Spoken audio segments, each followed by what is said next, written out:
It's found. All right, I'd like to call to order this meeting of the Hartford Selectboard on Tuesday, September 17th, 2024 at 6 p.m. Our first item is the Pledge of Allegiance. Would anyone like to lead us this evening? Be happy to. Thank you, Lenny.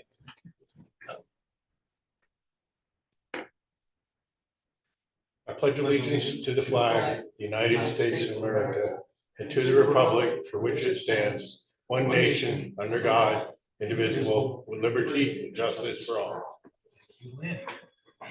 Okay.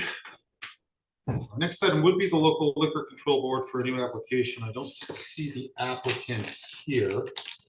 So we'll come back to that. We ended up doing that last meeting, so it's not a big deal, but we will close this portion of the select board meeting and reopen as the local cannabis control board, where we will consider the renewal of a cannabis license for Easy Green Genetics LLC.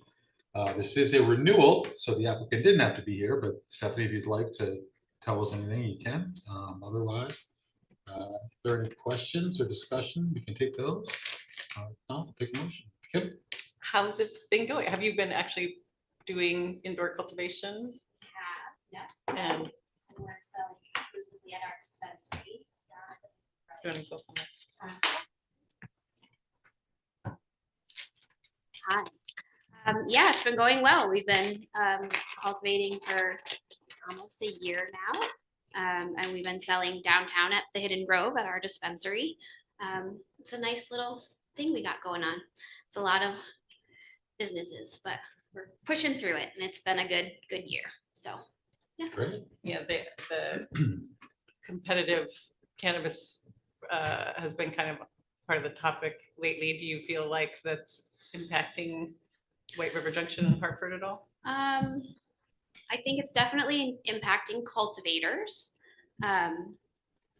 We have an oversupply already on the market. And so that's something we've been addressing at the state level and looking at, closing bigger tiers. They won't ever close small grows, and that was designed intentionally so that everyday people can participate in the market and come out of the legacy market and into the legal market. So that's great.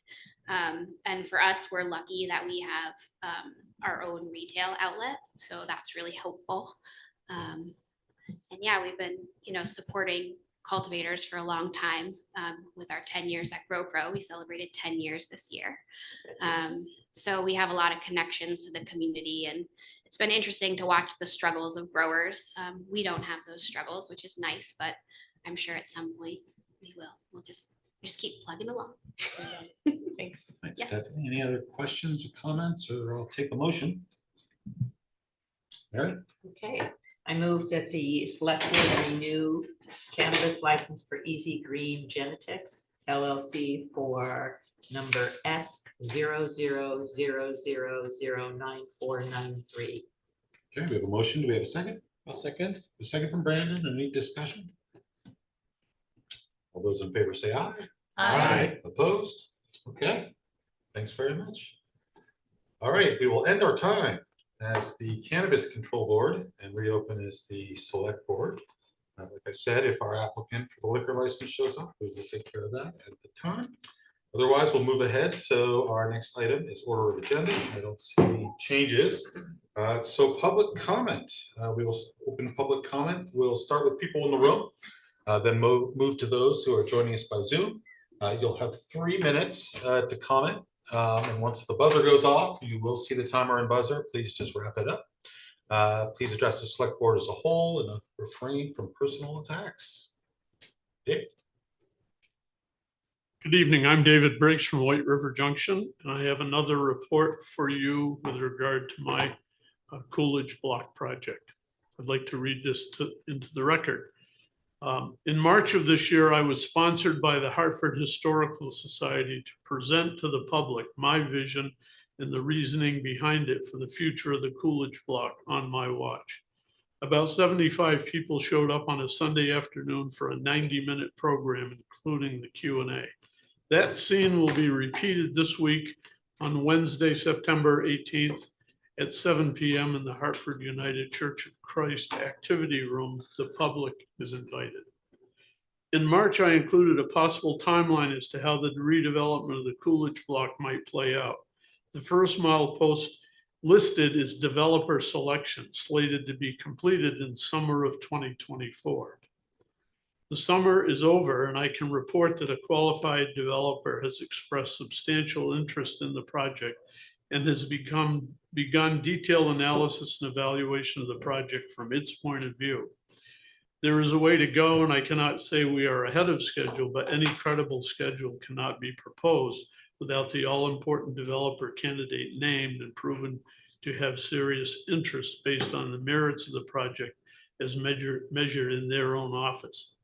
I'm pleased to say this phase has begun, and I would foresee having feedback that confirms a next go or no-go milepost over the next several weeks. The result of such work would possibly be a draft of a memorandum of understanding, and I would expect that to reference the need for a collaborative effort involving the town of Hartford. I'm hopeful that the work in the Hartford Planning Department with regard to policies for public-private arrangements will be advanced by then, and we can hope to merge the MOU with that work. Although this project is still just beginning, I am uplifted by getting the signals I am getting to date, because they are based on specific parameters that developers of this substance use to justify spending their valuable time and professional expertise. Indeed, the Upper Valley and Hartford and White River Junction within it shows up as an attractive consideration for such a capable firm to choose to consider at this level.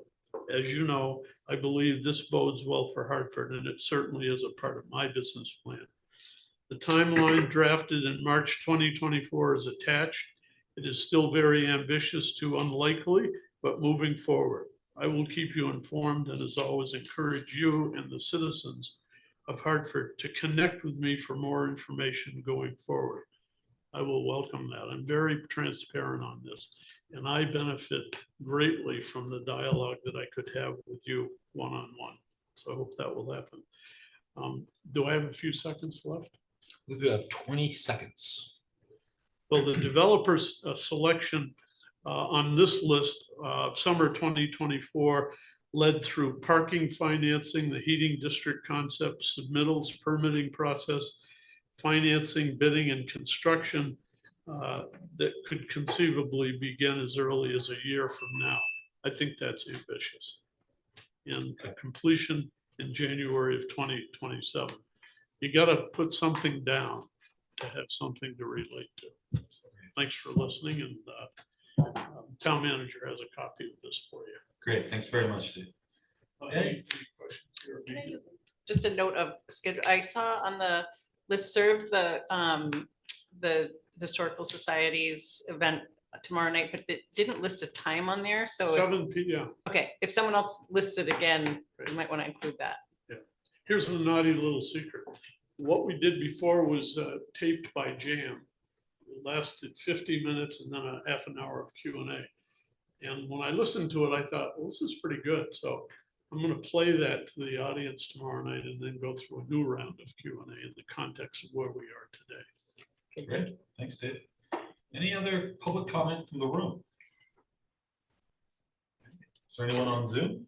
Yes, 2 hands up at the moment. Okay. First one is DF. Could you please identify yourself? Unmute and identify yourself. Hi, Dan Fraser. Oh, Yeah, hi, Dan. Dan. Hi. So I just wanted, I watched the meeting a couple weeks ago, and just want to make a couple comments, if I could, please. I would ask that members not crinkle. It's hard to say, but chip bags or whatever they're eating as their individual microphone drowns out the other members that are trying to speak. It's not a very professional look to be pouring food from a bag down your throat. So I ask that you use a plate, a bowl, a dish, and kindly eat discreetly. And secondly, I would ask that Lanny Collins identify himself and hold himself accountable to his own standards of full disclosure and transparency. When he gave the kudos to well-deserving Dennis Brown for the banner project, he did not identify himself that was his cousin. So that discredits the what he's doing for Dennis. And I think that Dennis deserves a lot of credit. So I would just ask that he identify himself so people are aware that they are cousins. And that's all I have to say. Thank you. Yeah. Thanks, Dan. All What's right, the other hand? now there's 2 additional hands up. Okay, let's do it in the order. Yep, Marie, go ahead. Good evening. Oh, sorry, that was my bad. Hold on 1 second. Go ahead, Marie, I clicked the wrong one. Okay, hear me now? Yes, Yep. sorry. Go ahead. Okay. Marie Elvin, White River. I just wanted to bring up a couple of things about, I believe I sent you all and the town manager a request about putting a painted sidewalk up here by the Haven. I checked with the state, and I guess you guys have to give permission for that. And I just think it would be a good thing to do with all the people coming in, that they have a designated area by the bus stops. You know, people are crossing all the time there. Anyway, I'm just throwing it out there. What you do with it's up to you. Another thing was the lights. I did request some ARPA funds. I know that's still out there, but I want to keep reminding that, you know, lights and cameras at the park and ride is something that we will continue to pursue. And then the blue car at the park and ride, I don't know if I emailed you all about that or if I just talked to John about that, but that car is still an issue up here at the park and ride. The police are not dealing with that at all.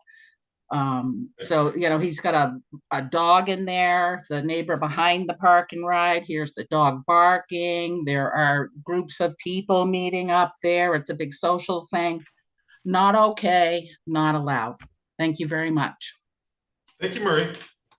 I want to make one John? quick point if I could, and that is that, yes, I have Marie's email about the crosswalk, and Kim and Mike and I will discuss it at the next agenda setting, because I think we need to put it on the agenda for deciding about whether the town wants to support that request. Thank you, John. Okay, you have another hand on Zoom? We do. Next up is Heidi. Go ahead, Heidi. Go ahead, Heidi. Good evening. Can you hear me? Yes. All right. First off, I'd like to say thank you for the listening meeting last week. I think that if you all take into consideration what was said and actually move forward with even a few of the points, I think we're going to move in a forward direction and we're not going to stay stalled. On that note, I'd like to ask, I heard Mr. Chair state that public comment was cut to 3 minutes from 5 because there shouldn't be a back and forth dialogue between the public and the select board. And that right there, I feel, would also be a lack of transparency and accountability if we didn't get any responses. At the beginning of every meeting, it's said that there's no personal attacks. But hi, Dan, I see that you're still going after Lanny. And I think that you all, especially the chair and the vice chair, should have your meeting under control. And you shouldn't just be protecting the ones you want. You should be doing it across the board, because in our eyes, the voting public, you're equals.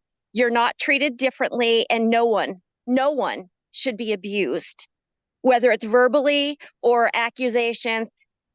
You know, everybody has their own personality and their own agendas, but it doesn't look good when people are laying on the desk practically either. So if you want to throw slings, let's throw slings. I mean, I have a lot to say, but I'm not going to, because I, for one, am not going to, because I'm better than that. So I would also like to bring up about the blue car being at the park and ride.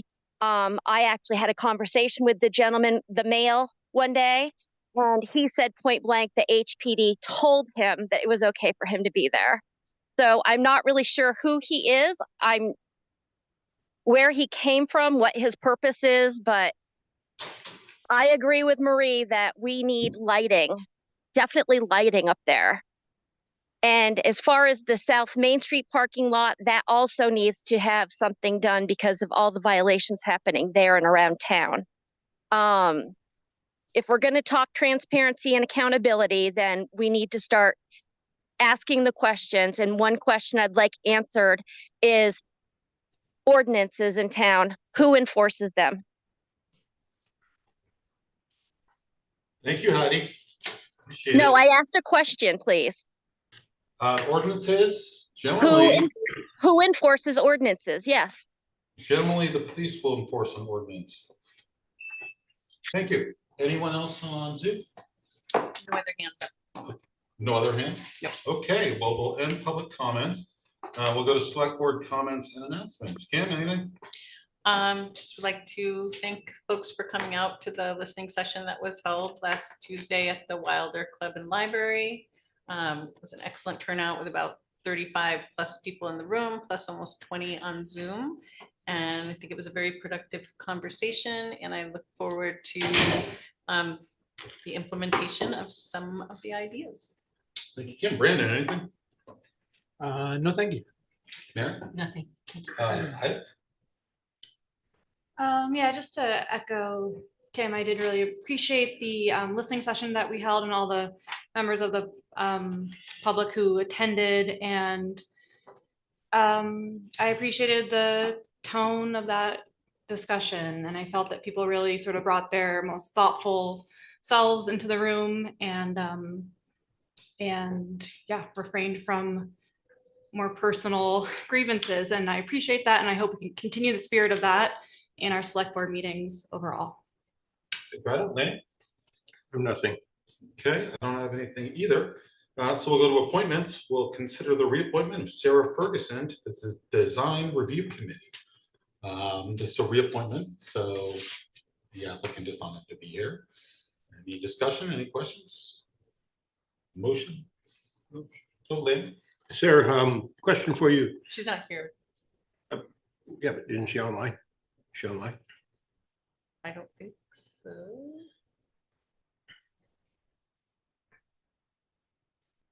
I don't see her. Okay, never mind. Can't ask any questions. They're unavailable to answer. We do require new applicants to be here, but not for renewals. I'll take a motion. Anyone would like to make one?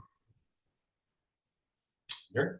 Okay, I move that the select board reappoint Sara Ferguson to the Design Review Committee for a 3-year term beginning September 17th, 2024 and ending September 16th, 2027. Okay, do we have a second? I'll second. We have a second from Kim. Any discussion? All those in favor say aye. Aye. Opposed? Okay. So we will next move to the reappointment of Lynn Bohi to the Energy Commission for a 3-year term. Lynn is here. If she has something to say, she can. If you have questions, you can ask. Otherwise, I'll take a motion. Yeah. Lynn? Yeah, Lynn, I'm gonna vote yes, of course, but I do have a question for you. What are 2 of the accomplishments that you can say the Energy Commission has done this last year? And what are accomplishments you would like to see done this year? I was gonna go with my favorite accomplishment. That was. Do you want to go to the microphone, Lynn? Oh, sorry.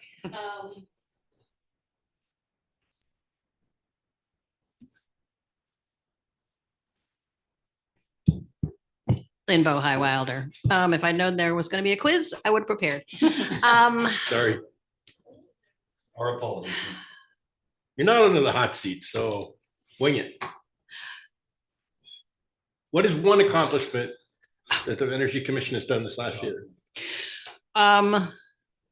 Within the last 12 months, we had a window dressers that served 201, that made 201 inserts to help people be comfortable, reduce their oil, their heating fuel, and so on. And what are the accomplishments you'd like to see for the coming year? I would love to see a net zero building energy code. I don't think it's probably going to happen, but I would love to see it. Okay, thank you. Make a motion? Hold on. Does anyone else have any questions, comments? Thanks for. Okay. All right, we'll take a motion. Make a motion to reappoint Lynn Bohi to the Energy Commission for a 3-year term, beginning September 17th, 2024, ending September 16th, 2027. All right, we have a motion. Do we have a second?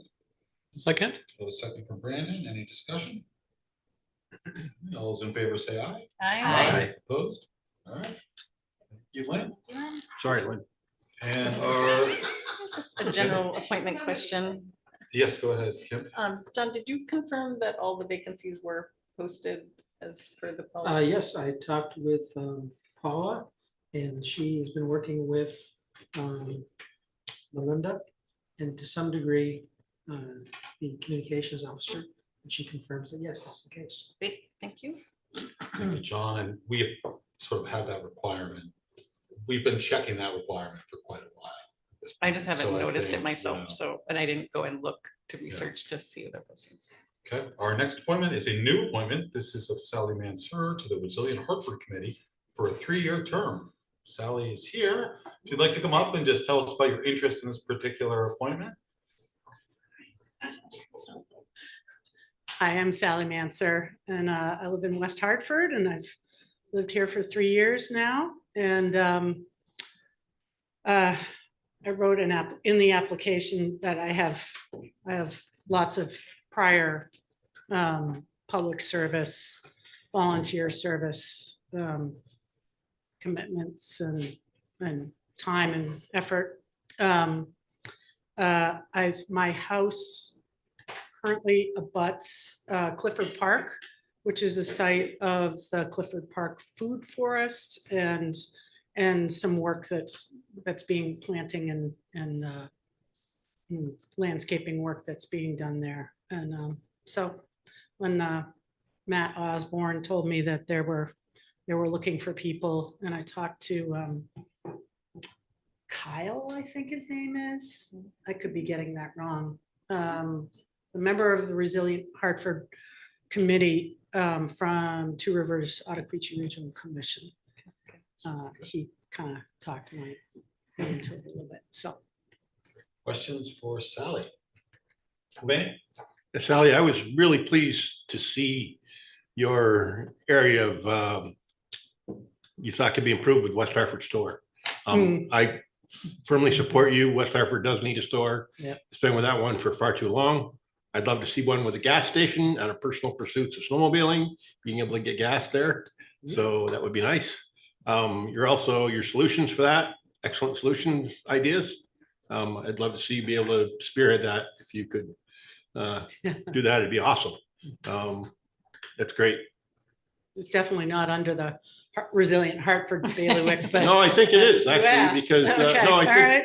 I think it Well, is because resiliency means being able to me, resiliency means being able to not have to stray outside of, local area to be able to get your basic needs met. Right. And if somebody can Right. go to the store down there and get milk and or cheese or bread or, butter, that would be very nice, as opposed to coming all the way to Hartford Village. Okay. So I think it is part of the resiliency aspect. When you talk about resiliency, it means resiliency for everyone in the community. And West Hartford's one of those areas that doesn't have that resiliency that the other communities have. Economic resiliency. Yeah. And I think if I'm right, that store went out of business around the time Irene hit. Maybe after, anyway, so, thank you. Other questions for Sally? Ida? Just more a comment. I appreciated in our listening session last week that I think, Lynn, it was you that brought up that part of the maybe original mission of Resilient Hartford was around kind of community networking and like kind of creating, related to Lanny's interest too in a store of like having, more neighborhood orientation in town to sort of for mutual aid support community. So, and that was a topic of discussion at our listening session. So just wanted to put that forward to you as you join the committee. And I'm the liaison to that committee as well. So I think I was planning on emailing Matt just a note about that. But since we're all here and Lynn's here too, I just wanted to share that was something that definitely was brought up in terms of an interest overall in town. And then Lynn suggested that Resilient Hartford might have a possible role in that in the past and maybe the future too. So. I'm in. Great. If you'll approve. Sally, I live right up the road from you, so I appreciate you flagging our need for a store there. I'll take a motion. I'll make a motion. Oh, okay, go ahead. Go ahead, Ken. I'll second. Mr. Chair, I move that the select board approve the appointment of Sally Mansur to the Resilient Hartford Committee for a 3-year term beginning September 17, 2024, ending September 16, 2027. Okay. I'll second. We have a second from Lanny. Any discussion? Okay, all those in favor say aye. Aye. Opposed? All right, thanks very much, Sally. Okay. Start working on that store. We will now go to the town manager's report, John. Yes, thank you, Mr. Unless, Chair. Kim, is this our applicant? Do you get a store by winter? Overall, yeah. Great, so we do have our liquor license applicant here, so we will close this, well, John will just take 5 on it. That's cool. We'll close this portion of the select board meeting and reopen as the local liquor control board.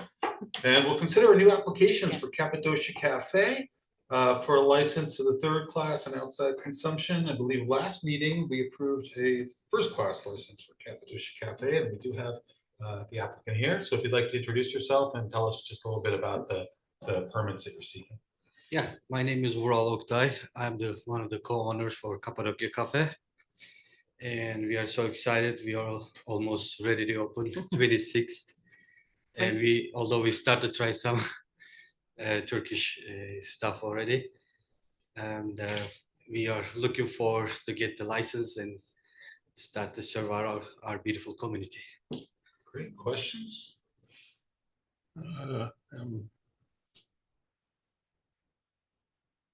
I mean, I would just comment that we're all eagerly awaiting for all. We're so happy that you guys have expanded and you've got all your people, your staff. Yeah, thank here. you so much. Yes, they are working now. They do cleaning. Great. Although we have tomorrow health inspector coming tomorrow morning, so we're getting ready for that too. Great. Yeah. Lanny? Yeah, so I see in your description, you have the drawing of the consumption area for outside, and you have a portable barrier against the sidewalk. How are you delineating the ends of the area for serving? Well, being honest, my wife Jackie did design all those things. I'm cooking the inside and doing with the cooks and everything. Whatever you guys want us to do, we will follow the rules. Well, looking at the drawing that you gave us, I'm sure there's a doorway here somewhere, correct? Yeah, I mean, as I say, Jackie did it. I don't know. So I need to see it. Where is the doorway to Cappadocia Cafe? Oh, the doorways? Yeah, where is the doorway? Like when you get in the ends, inside of the Deep Bear Market, and the left side is Tucker Box and right side is a couple. Okay, so that's okay. So there's no outside entrance onto the sidewalk then directly. Same thing that what the Tucker Box has. All right. So on the right and is a big entrance actually. There's an easy. They're not gonna touch each other. Is big alley. So okay, so there needs to be signs, if nothing more, on either end of where the tables are set up to indicate no alcohol beyond this point. Yeah, we have the sign. We can use that. Okay, one on either end of it though. Yeah, because we use for Tucker Boxes, we don't do the same thing. Okay, and is this 5 tables that you're going to plan on setting up there? There is tables ready. Yeah, five tables. I think so. I believe 4 or 5. Okay, and how much room does that leave from the barrier to the edge of the sidewalk? How much room is there? Any idea how many inches there are? For the feet? I think it's the for the wheelchair. Yeah, has to be easily access to the go. We have some regulars coming for coffee. You have like 40 inches. Probably. I think it's 36. 30. No, I know that's a lot. I just don't know how much is there. So, okay. Yeah. Thank you. Other questions or comments? I know that the Tucker Box has done outside consumption. Yeah, for we did quite a it while. 5 or 6 years. So I imagine that they'll follow suit with the Tucker Box. Right. Other questions, comments? Happy to make a motion. I'll take a motion. Mr. Chair, I move that the select board approve the 3rd class and outside consumption application for license applications for Cappadocia Cafe LLC DBA Cappadocia Café, 5 South Main Street, White River Junction, 05001. Okay, we have a motion. Do we have a second? I'll second the motion. A second from Mary. Discussion? All those in favor say aye. Aye. Opposed? All right, thanks very much. Thank you very Thank you. much. All right, we'll close our time as the local liquor control board and reopen as the select board, and we were going to turn it over to John for the town manager's report. Thank you, Mr. Chairman. I will emphasize only a few key points. The town manager and finance director have been working together to develop a plan and accompanying schedule for the budget and town meeting preparation cycles. Stay tuned for that for the select board scheduling purposes. You'll be able to schedule out your fall and what few free evenings you might have. The select board conducted a well-attended, much appreciated listening session at the Wilder Library, and we appreciate all the input that we had there. It was a pleasure for the town manager to meet with the outside team of firefighting professionals assisting the HFD with its accreditation process through internal interviews, a dinner session, and then a final session before these volunteer folks left town. The willingness of these people, again, to volunteer their time and serve in this way to assist the Hartford Fire Department is quite inspiring. The good news that we heard last Thursday is that the visiting team is recommending that the Hartford Fire Department be accredited once again. However, a final decision won't be known until a meeting in April, so stay tuned for that. Parks and Rec reports that the Brian Hansen Scholarship celebrated a donation of $10,618.18 raised for the program at this past summer's Balloon Festival. The funds were raised through suggested donations for parking at the festival. Volunteers and staff met with the family on September 9th to celebrate the contribution to scholarships. Lowry Property Services has begun its work installing the outdoor message board here on the town hall property. Excavation started and concrete work is near completion. We're very excited about this new addition to communication and messaging for the community. The communications and media specialist has pointed out that he has, among other things, populated the website calendar with upcoming meeting and events and interfaced with other nearby municipalities, businesses, and nonprofit organizations to gain insight into how they effectively communicate with the community. As to Public Works, I'd like to give a shout out to Allison at the Department of Public Works, who's working under Brian Gazda to bring the DPW into compliance with the solid waste implementation permit requirements. Shannon from the state worked hard with Allison to remove a backlog of compliance issues and bring us up to date. So we're all very pleased about that. There was a SIGAX referring to this accreditation visit from the fire department, so that's already been mentioned. And that's it for me. Thanks. Questions for John? Mr. Briggs mentioned the policy that planning was working on for public-private partnership collaboration kind of things. It would be great if at some point in the near future we could get an update on the status of that. Sure. And then I know I'll follow up the requests I had made regarding the just standard presentation of the agendas going forward. If there's a way, once your administrative assistant is back, that a procedure could be established to make sure that there's instructions for hyperlinks to be, this agenda and often, like, they can be a real bear to navigate, and some of the things are not even searchable, so you can't find like the items just by searching, so it's literally scrolling down 232 pages. Yes. So if there's a process that could be considered to look at the presentation of the agenda packet, it would be accessible. Our assistant who was helping us on a temporary basis was planning to attend to that today and was out sick. So Yeah, that but I mean, I was think just intended. establishing procedure, I guess, Yes. is my overarching request. Mhm. Thanks, John. No questions for John? Okay, thanks, John. Much Sure. appreciated. All right, so our next 4 items are kind of related. We have updates from the Energy Commission, the Climate Action Steering Team, and on the Climate Action Plan, we also have a request to adopt the Climate Action Steering Team bylaws. So we've got 4 in a row. I don't know if that's Dana, Jesse, whoever wants to. I think we're gonna tag team it with Tag team it? John. from Great. Gas. Yeah, absolutely. The first item is an update just from the Energy Commission, so we'll start with that and we'll make our way through.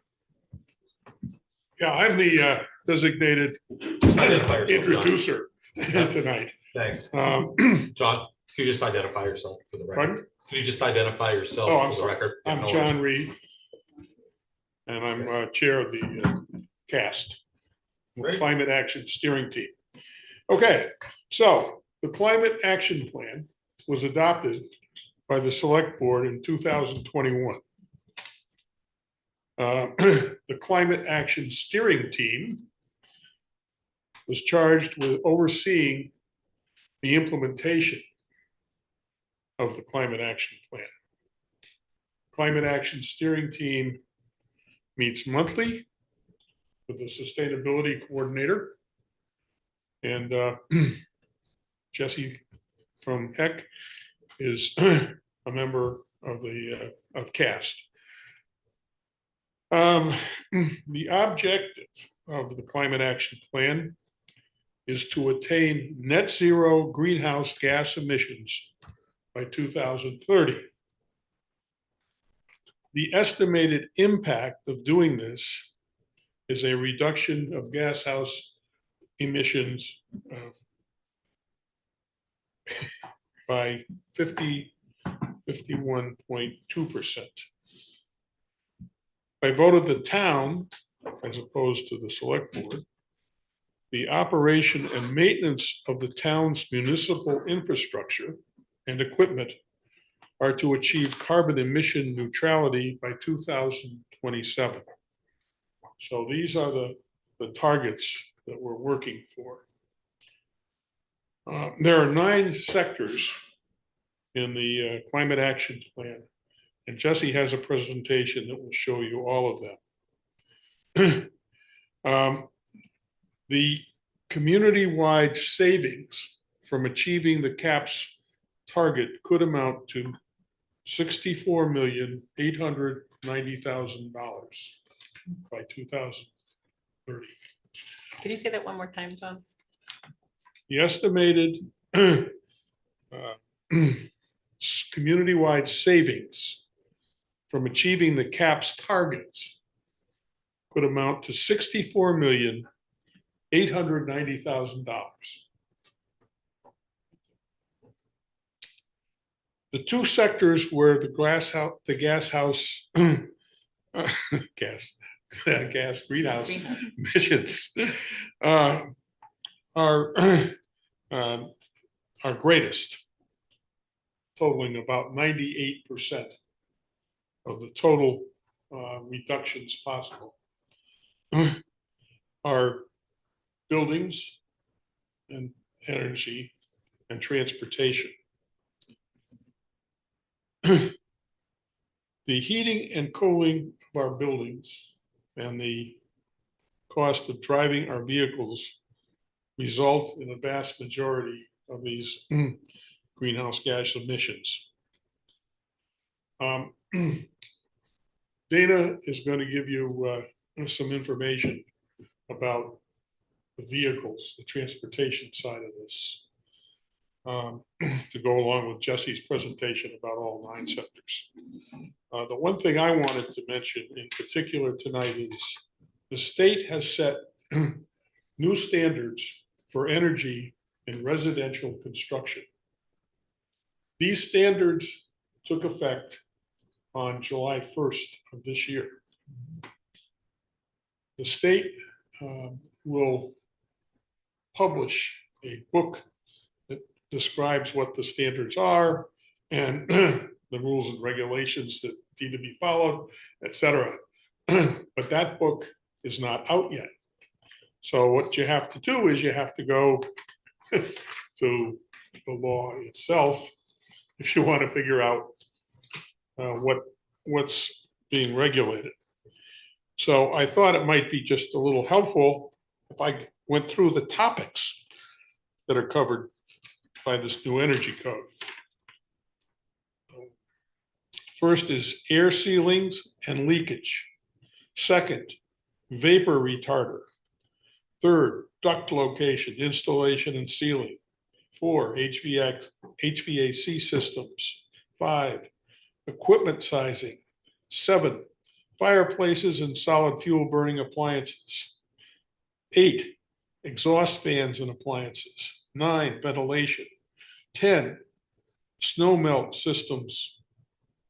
11, electric systems. 12, mechanical systems. 13, lighting. 14, electric heating equipment. 15, pools, hot tubs, and spas. 16, electric vehicle charging. And 17 is certification. I'm not quite sure what that is, but anyway, that gives you an idea of how broad these standards are. Now, from our perspective, that is CAS's perspective, these new standards are a great thing. From the town's perspective, the real issue is going to be, how are they going to be enforced? Because the state doesn't have an enforcement mechanism. So we have to, working through the planning department, come up with some scheme to enforce these standards, to make them effective. But once effective, they will have a significant impact on residential construction, which we hope will increase. Okay, so that's my introduction. Are there any questions about? Just a question about the state doesn't enforce. I mean, are these like prerequisites to getting like a new permit or something for buildings that are like public buildings, or multi-unit like residential buildings? Well, I assume it will be part of the certificate of occupancy procedure that you go through. But what occurs to us is that we don't have anyone other than the fire chief really who inspects buildings. Maybe there's going to be a need for a building inspector. So we have A $64 million number, over how many years? Till 2030. Well, 6 years from now. It was 9 years from 2021. So putting it in perspective, that's $10 million a year.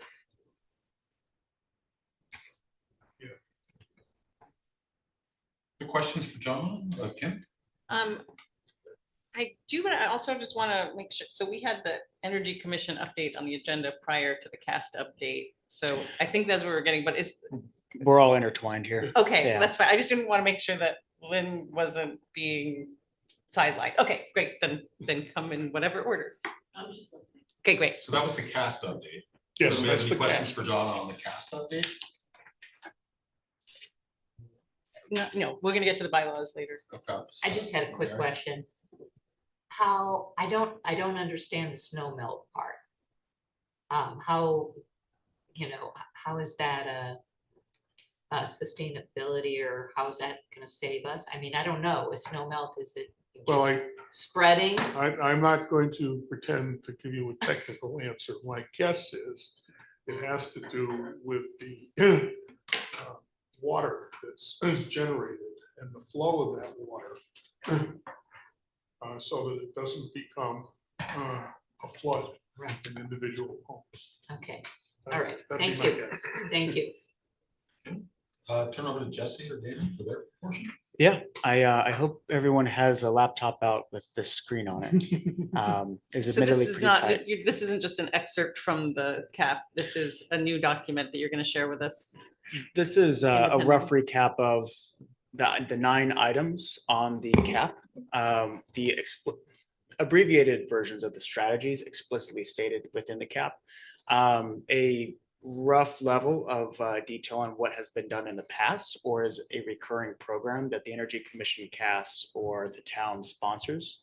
And then focus points for where we are this year in 2025. And I recall there being a request for something like this visual at a prior presentation, which is why we went ahead and structured this that it could put work that is being done now in the context of the cap in a more clear and succinct way. Is this supposed to be in our packet? No. No, so if you'll share it with us. We don't have it. It's, Oh. After the fact. I mean, Is this- we're looking at it on We're the not logged screen, into Zoom. Gotcha. but we Okay. want access to it after the meeting. if That's okay. why I asked, because I cannot find it. Yeah, no, it's. Yeah, okay, so that would make sense. Like other volunteers with the Energy Commission and the cast, we mostly work 9 to 5 hours, so that's on me for not getting this printed out beforehand. I guess I'll take a step back and just emphasize that the cap implementation is more or less sure brokered by the Climate Action Steering Team and the Energy Commission, but it is done and completed and worked against by town staff, by stakeholders within the Upper Valley supporting this work, from the select board, from any iteration of volunteer time and effort put into this. So I'm here as someone who the Energy Commission believes is best able to support this endeavor. But by no means do I claim to be the individual spearheading every single initiative. That would not be fair to the countless volunteers who do that. So I guess what I would say, or what I'd recommend we start out with here is a high level synopsis of where the last, I'm going to say 8 years of the energy transition have taken us and where we are now. I will say questions about how the climate action plans seem in conflict with economic development or even other provisions of the climate action plan, we should talk about that, right? We are looking towards another 6 years, 3 years in some cases, of how we're going to accomplish this. The world, or the United States and our position within the energy transition is a lot different now than it was in 2017, right? We have a lot more government support, sure, from the state, but especially the federal government. There's a lot more money coming down to localities and communities for climate action, which most of which have consumed Dana's time for the better part of the last year. So the municipal operations section, I'm just about going to leave to Dana universally to address.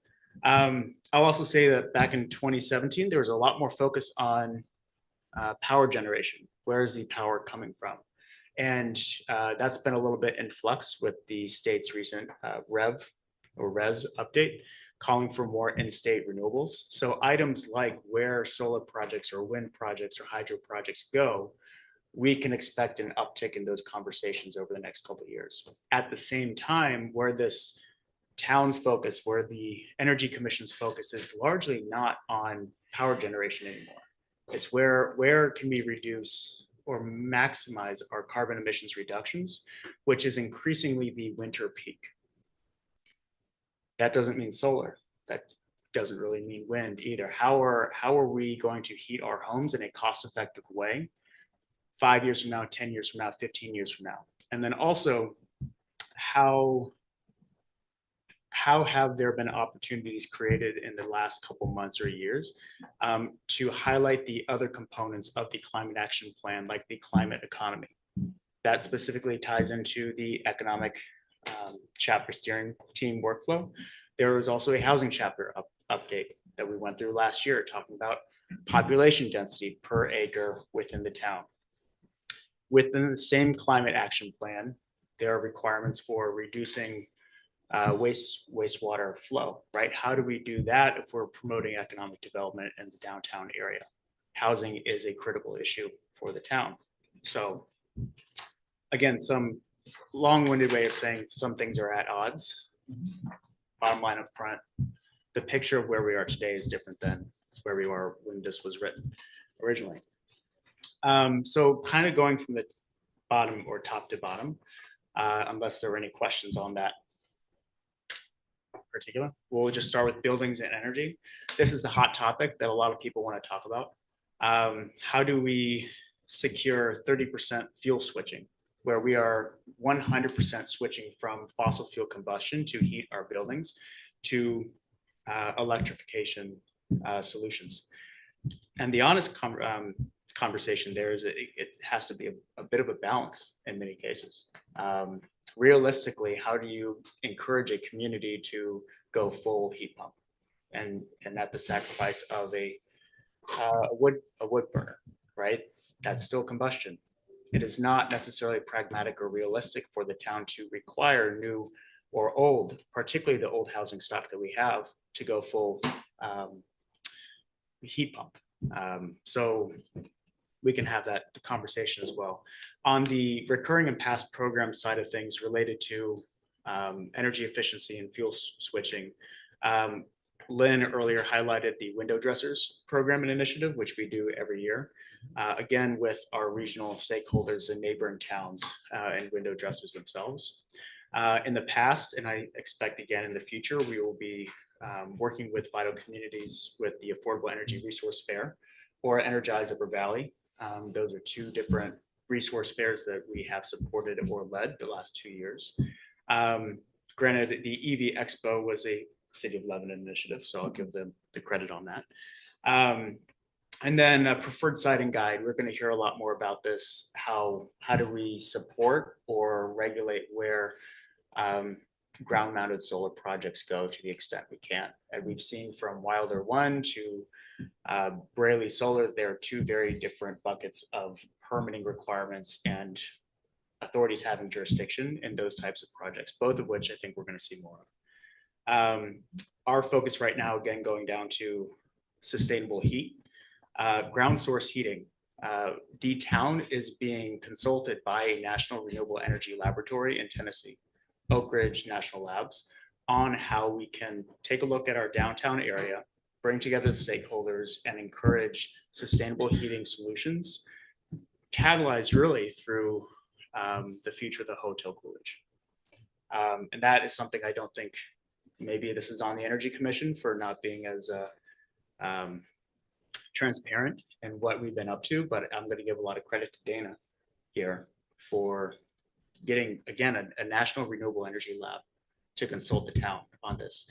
The work that Dana is doing and the Energy Commission and the CAS are doing, this is work that nonprofits are brought into other towns to support.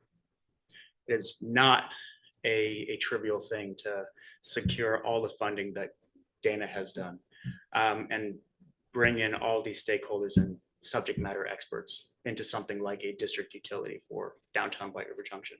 Whether or not it is a utility or just the town supporting the highest and best use of what that block could be, we are actively figuring out. The Energy Commission, the Climate Action Steering Team, we were all working with, I'm going to say advocates, with lawyers, with state representatives to secure the passage of legislation that would even give us the opportunity to have this conversation.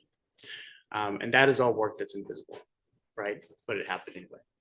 And then as wrapping up the first row here, the residential energy code, going to be a big conversation. I specialize in electrons, so any conversations about that, I might defer over to Dana. Yeah. And then moving again down, transportation and land use. Again, that preferred siting guide is going to come into play with the land use. I expect that to be a big conversation next year when the energy chapter is up for an update. You'll see green space and trees blank here.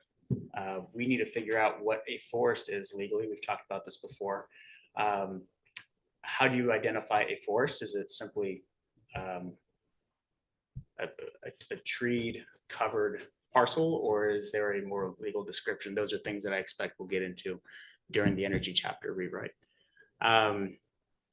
Transportation land use again, I'm going to defer over to the housing chapter where we did discuss mobility, and HEC continues to support potential EV buyers, directing them to the VLGS EV buyer's guide that was done last year.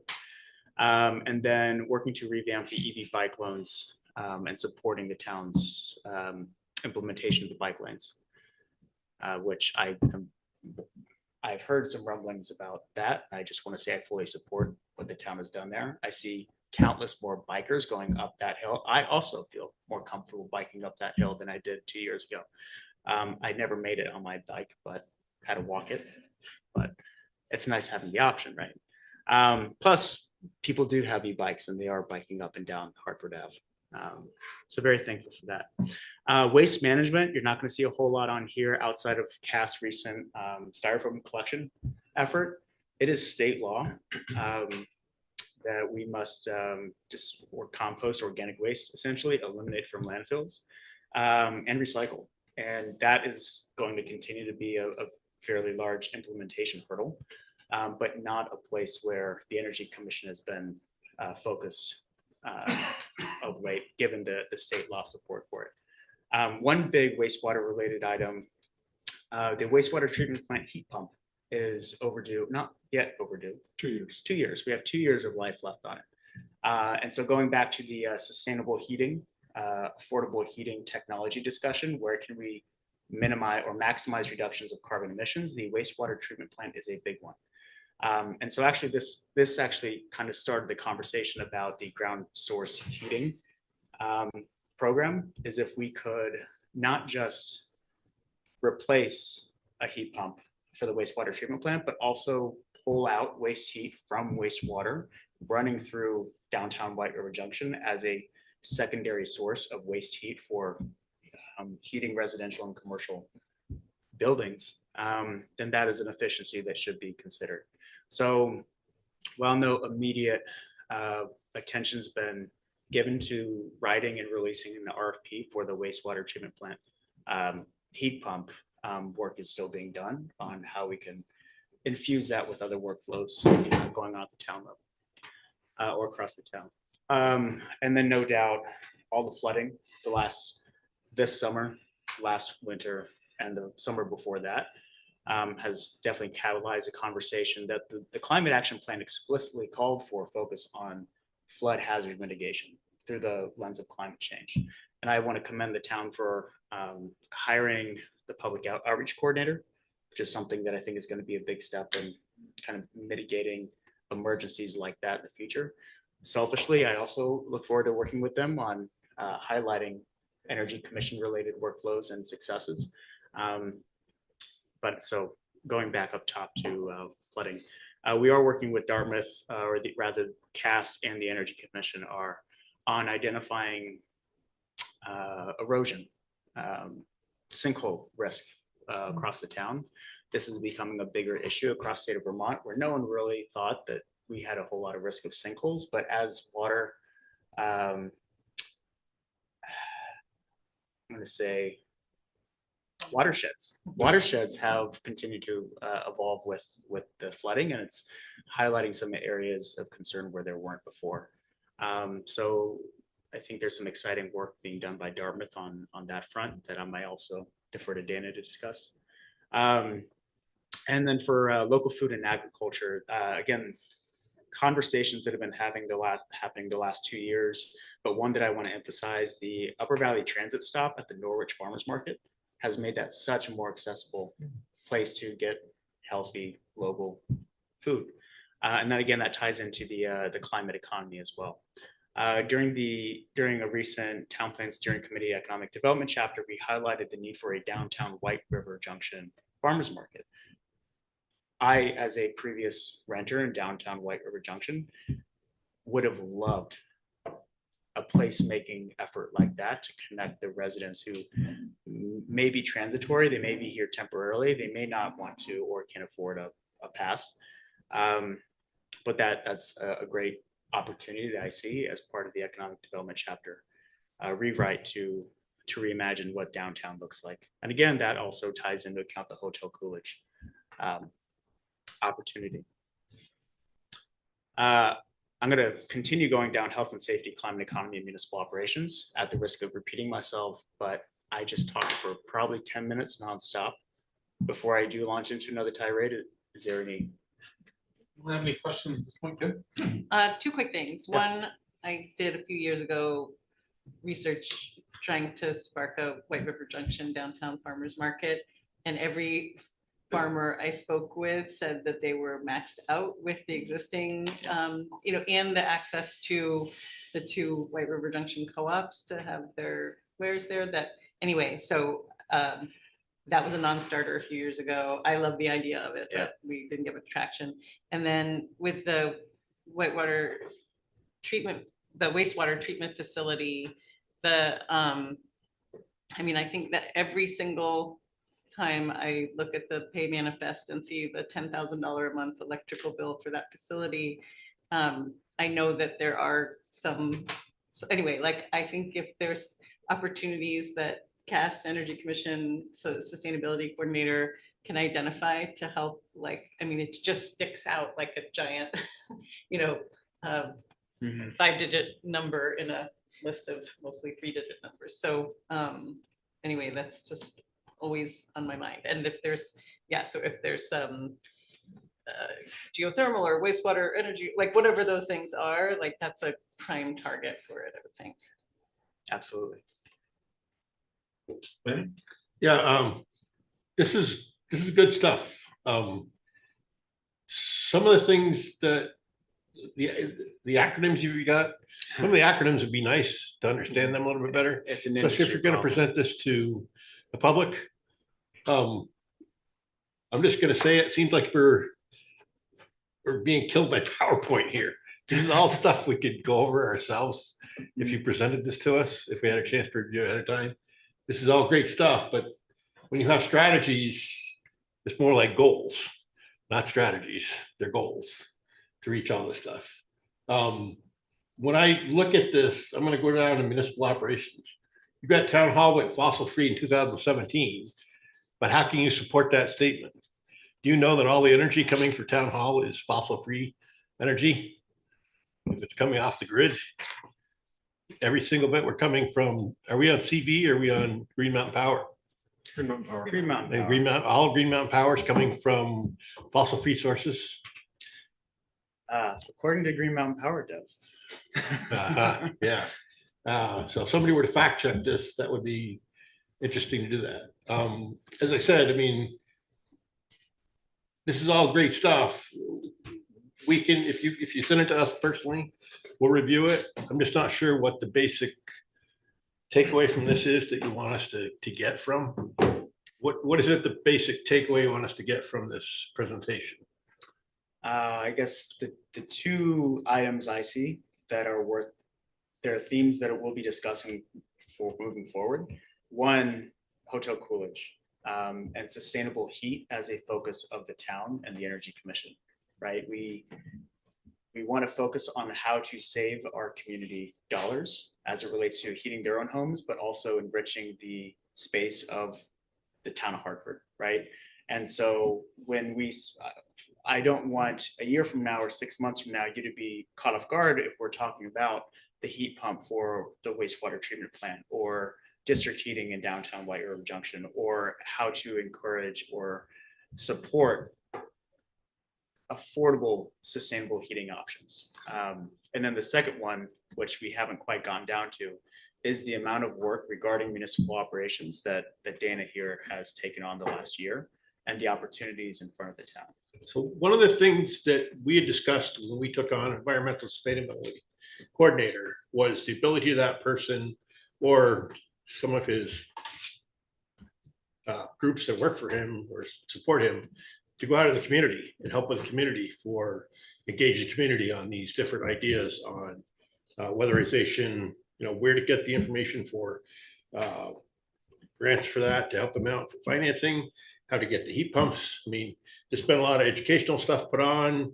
They've worked with Vermont Works for Women, Vermont Adult Learning. Myself, I took a course and that was great. But where the biggest thing is not for the municipality, but where is the public going to be able to see something from the Energy Commission to be able to help them meet the sustainability that the town wants to meet? Where is the help and the guidance for the community members, particularly those at lower incomes? That continues to be an ongoing challenge. Yeah, that's the thing, that we're getting a lot out of Dana for the town side of things. That's fine. Municipal side of things, but we have to be able to, I personally have to be able to justify his work here through the taxpayers and be able to say, this is what he can do for you personally. And that's something that we need to look at doing, you know, in addition to what he's been able to save the town. And that's falls down to the Energy Commission to be able to help out with that role. And I think that's the piece that's lacking in all the time I've been on the board, is how is this helping the community members that need that help and that assistance? I would volunteer two things. Outside of fairs and whatnot, I would say, yeah, we have identified a need, or more or less a website that would make all of this more accessible. A lot, and this is an industry trend. This isn't unique to Hartford. How do you make some really complicated and also deeply intimate personal financial decisions accessible? This is not a Hartford issue. Although it is a Hartford issue in the sense that it's here, it is not unique to Hartford, is what I'm saying. I'm hoping that our new public outreach coordinator can support some ongoing work we are doing with the cartoon studies to do just that. We missed an opportunity at the block party, which has since been rescheduled to make ourselves accessible there as well. But direct in-person, face-to-face work doesn't always do the trick. We need a place where people can go to. And so I hear your criticism. People that need the help for weatherization and for technology to aid them in their heating systems are not the people that show up for the what we have for a town fair out there. They're not the kind of people that show up there.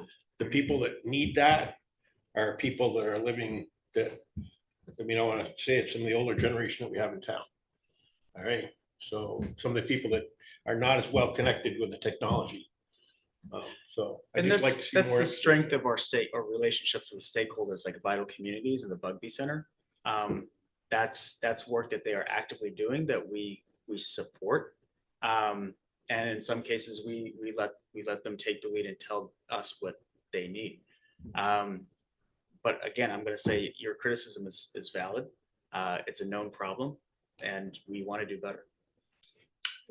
So let's hear from Kim. Jesse, then you can finish up your update. We'll do the bylaws and then we'll hear from Dana and his update for you. I mean, I just I'll put wanted to, together. for at least 15, probably more years, like Cover Home Repair has a very comprehensive weatherization program. So for weatherization in particular, there is like extensive community connection and outreach and contact with, I mean, I have volunteered to seal windows inside homes before. It's a wonderful program and is definitely, you know, could be another liaison with, you know, the cast and the Energy Commission in terms of public outreach. That's actually a good segue because the next item on here is health and safety. And we have had cover out to the West Hartford Library. We are working to a point where the Waba Ice Rink, Bugby Center, and the West Hartford Public Library can be heating and cooling centers, which are already used by the public. I think there's some disagreement on what to call them exactly. Some people don't want to be labeled as in need. Before I go too far, Dana, do you want to speak to this? Yeah, I just wanted to say, Lanny, to your point, just to put a shout out there, that there is a weatherization assistance program through pretty much every community action board in the country. SEPCA has one, and anybody that income qualifies can get a lot of work done for free. That program has been around since the mid-70s and is still under marketed. I mean, but it is out there. If you can't find that information, please contact me.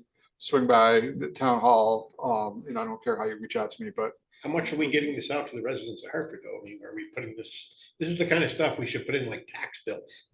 You know, that kind of, it'd be a great way to get this information out to people that these are things that are available to you. I mean, we send our tax bill to every tax payer in the town of Hartford.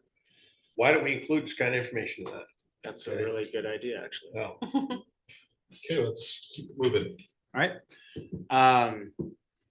Yeah, so the items I just mentioned on health and safety, we are also collaborating with the Nature Conservancy on a community resilience program, which I'm sure a lot of your points, Laney, are going to get brought up. That'll be a work this fall that leads into, oh, what's the town chapter we write? Hazard mitigation plan. That's right. And then that ties us straight back to support, as you mentioned, Vermont Works for Women Adult Learning, and then it kind of as it relates to the private economy and the ground source heating economic development chapter, which I believe there's a follow-up meeting on the 30th, right? That's my calendar. Otherwise, it's municipal operations that I'll leave to Dana to take us home. Yeah, that's right. Before we do that, and so I don't forget, can we get a move back to the cast bylaws? Yeah, let's do that and then we'll give it to you for the update. All right. So do you want to just give us some background on the cast? Sure. So I think John kind of alluded to it. CAST was originally a subcommittee of the Energy Commission. And Do you want to then stop sharing the screen yeah. or do you want to keep it up for this? I can stop sharing for this part.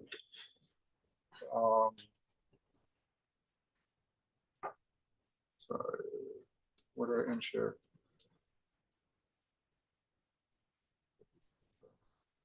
Just so you know how I stop sharing. You have to go to No, it's not Teams. Apologize here. This is through. There we go. That button disappeared.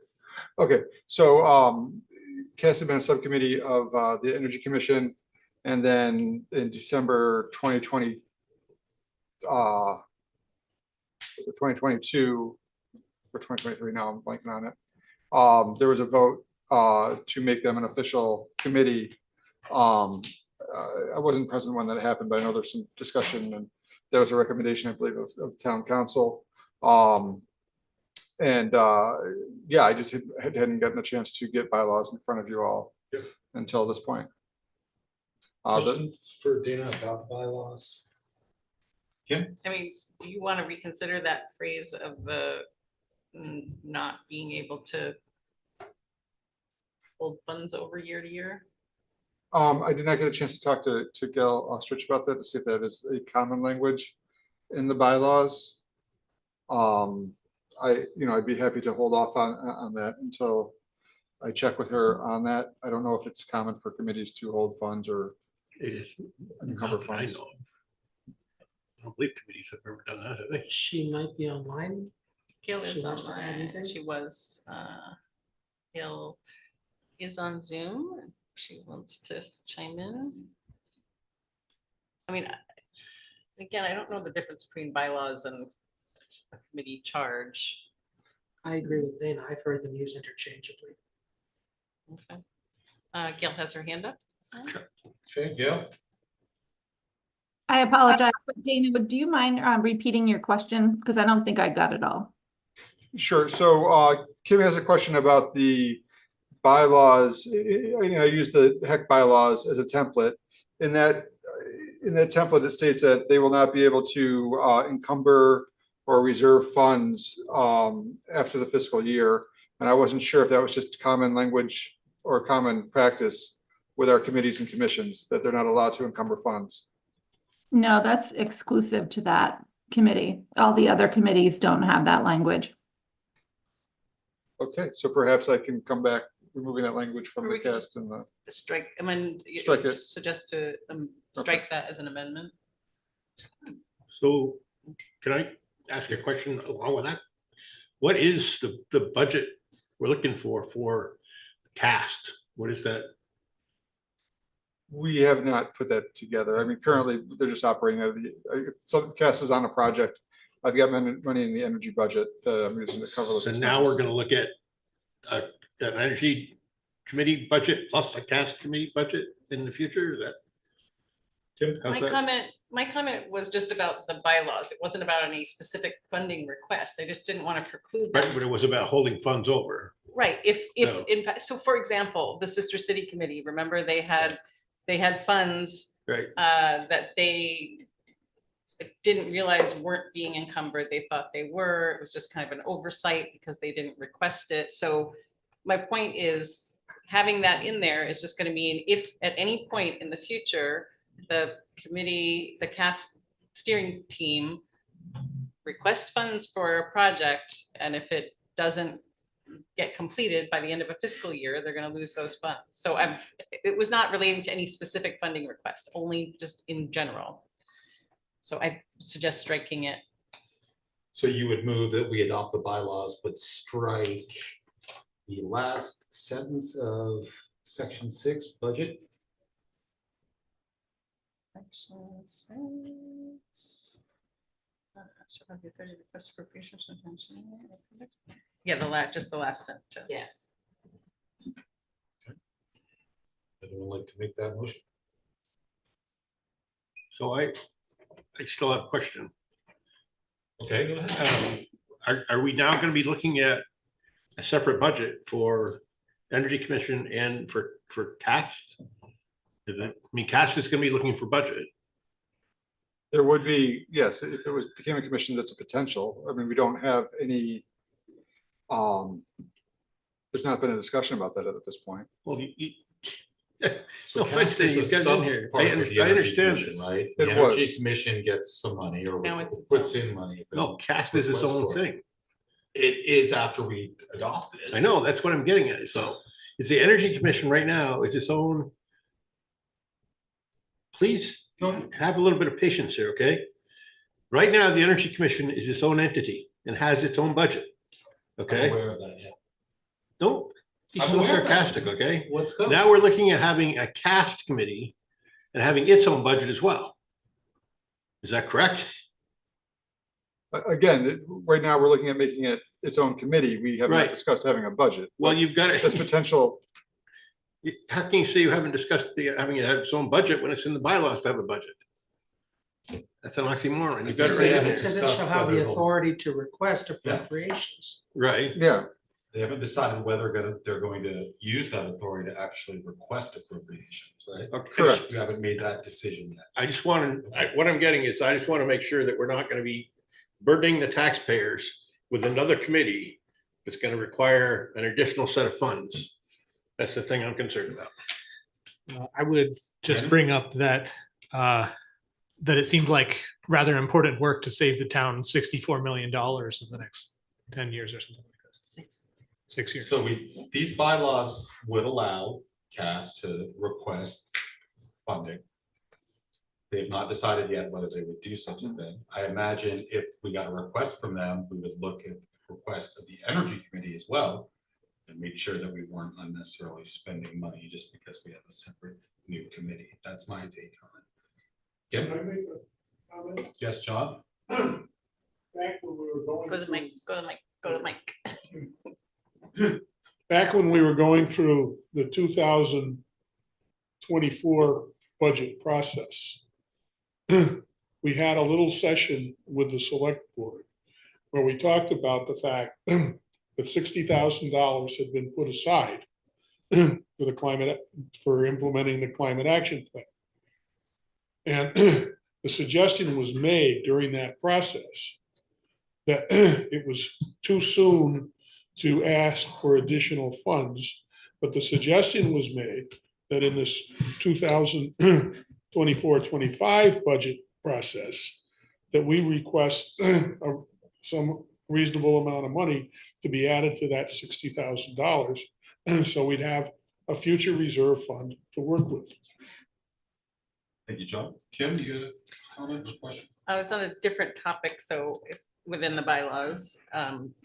So I don't know if we want to move on. I remember that conversation, and I think so. Basically, we will see when the budget presentations come before us. We'll see who's asking for what in what capacity. Striking that one sentence just basically means if at any point the committee gets funding, they will be able to encumber it or put it in reserves. and Gail has her hand up again, so it's probably on the same topic. Okay, Gail? So my only comment would be, yes, we did put money in the climate action reserve. There hasn't been little to no activity on it. And I would be cautious of asking for more money from the taxpayers when we haven't executed items with the money that we have. Many of the department heads put together a reserve plan, and they talk about goals and what they're going to accomplish year after year. And I would just give that as a recommendation that the board take into consideration, as well as the committee, before more funding is allotted. Thank you, Gail. Kim? Okay, and we'll cross that bridge when we come Yeah. to it at budget team. I also just wanted to note, I had inquired about the subcommittees and work groups, and this isn't specific to CAST, but just generally speaking, I think it would also be helpful if the town provided some kind of procedural guidance on subcommittees' requirements for open meeting law to warn meetings and post minutes. There's been some ambiguity around that. And I know that there was a lot of scrutiny around a couple different committees because, anyway, so I think if there's some sort of formal guidance on that, like I wouldn't recommend changing the language in your bylaws for that, but that having a procedural guideline for subcommittees and or working groups through advice from BLCT or something like that. I'm happy to help do that I guess we research. just have to start by identifying all the subcommittees out there. Yeah, I I don't even mean, know that I know them all. right, and I think that's the thing that that there was a point where subcommittee were warning their meetings and issuing meeting minutes. And then we were told by the administration at that time, no, you don't need to do that. Only that, just report to the main committee, and that committee's minutes can reflect the work groups, which makes perfect sense to me. But then there was a lot of scrutiny around that. Anyway, I think we just need some clarity and an actual simple procedure for subcommittees and work groups that would be easily accessible to any committee in the town. And I can speak for my committees. What we've typically done is CAST has had their bylaw, or had every minutes from every meeting since its beginning. It's been posted either under the Energy Commission or more recently, as of about 3 months ago, under its own section of the website. And then as far as working groups, if I have somebody doing something like when somebody from CAST recently was working on the styrofoam project, that was typically 1 or 2 people from that group working with committee members. So I wasn't publicly posting those minutes because it wasn't a big meeting. It was just very nuts and bolts. And that would be my interpretation, but I can assure you that there are some people that think that even those working group minutes need to be posted. So anyway, just that clarification, I think would go a long way for all of those. Happy to make a motion. Mr. Chair, I move that the select board adopt and approve the proposed bylaws for the Town of Hartford Climate Action Steering Team with a minor amendment to delete the last sentence in section 6 of budget that says this appropriation shall not accrue from year to year. Okay, we have a motion. Do we have a second? Second. A second from Ida. Discussion. Okay, all those in favor say aye. Aye. Opposed? Okay, now Dana, Laney, did you vote? yes, Thank you. back to you for your update, and then we'll take a break once you've completed. Sure. Just one moment here. I'm trying to see if I can get back to my screen.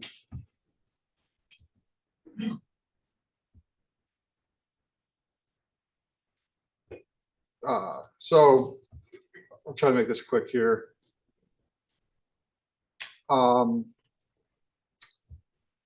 This is just a brief slide here, and I can send this out to everybody. As John and Jesse were alluding to, kind of measuring our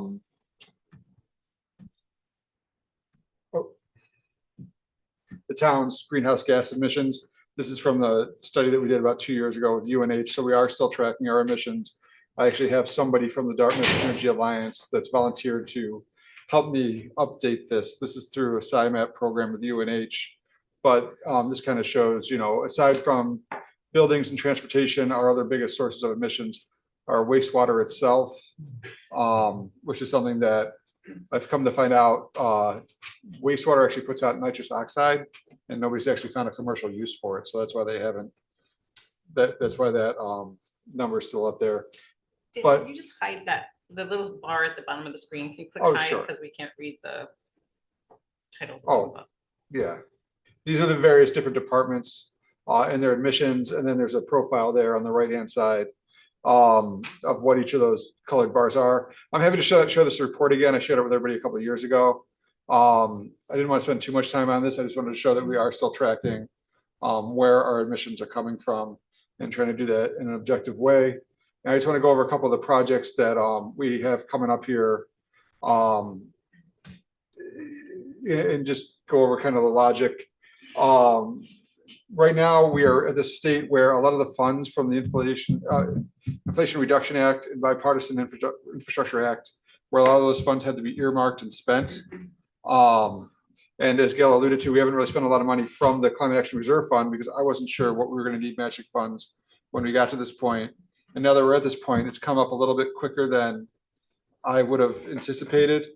The state is looking at, in some projects to have grants submitted within the next couple of weeks, and they just made that announcement about a week ago. So it's pretty fun. So to go over everything with everybody, so we're all on the same page here. We did get that $75,000 grant for the public safety building. Those of us that were on the public safety building tour, we realized how hot that building is. We are looking to get heat pumps installed there. I brought an engineer in to help us kind of look at that project. They're also helping us with put together an RFP. The chiefs have signed off on the RFP yesterday. I'm still waiting to hear back from the fire marshal who had some questions for the state plumbing inspector, but I expect for that RFP to be out in the next couple of weeks, and we'll start to move forward with that. We're doing the Municipal Energy Resiliency Program, MERP. I know, as Lanny indicated, there's a lot of acronyms here, and it gets a little, it's hard to follow. But we did have audits done of the ice rink and DPW, and those audits will should give us a pretty high level reports. The third part of that program is a $500,000 implementation grant. Originally, the state said that the grant was going to go preferably to towns that have a high fuel burden, meaning that a large portion of the population pays a disproportionate amount of their income towards energy cost. And then about a month ago, they said only towns that have a high energy burden, according to a 2019 Efficiency Vermont study, can apply. And then on Friday, what's that? Can we apply? Well, we couldn't when they said that, and then last Thursday they said everybody can apply. Oh. So, okay. But we haven't gotten and the due date's on the 27th, and at the time we hadn't gotten any audits back. Now we've got the one for DPW, yeah. And we're waiting for the one for WABA, and we're just going to have the hustle to get that application in. So we will be applying for it, and we'll see what I think it's going to depend on who actually applies. The reason why the state opened it up for everybody is because they realized they put, I think, 36 million towards this fund, and they realized if they kept it to the fuel burden communities that they weren't going to be able to use up all the funds. So it's a work in progress, but it is what it is. Other than that, as Jesse mentioned, we're talking about planning for when we replace the water, the heating systems at White River Junction wastewater plant.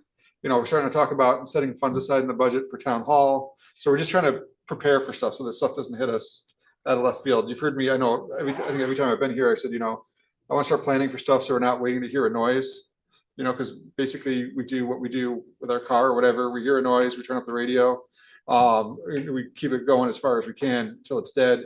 But we know the life expectancy of equipment. We know roundabout when we're going to need to replace stuff.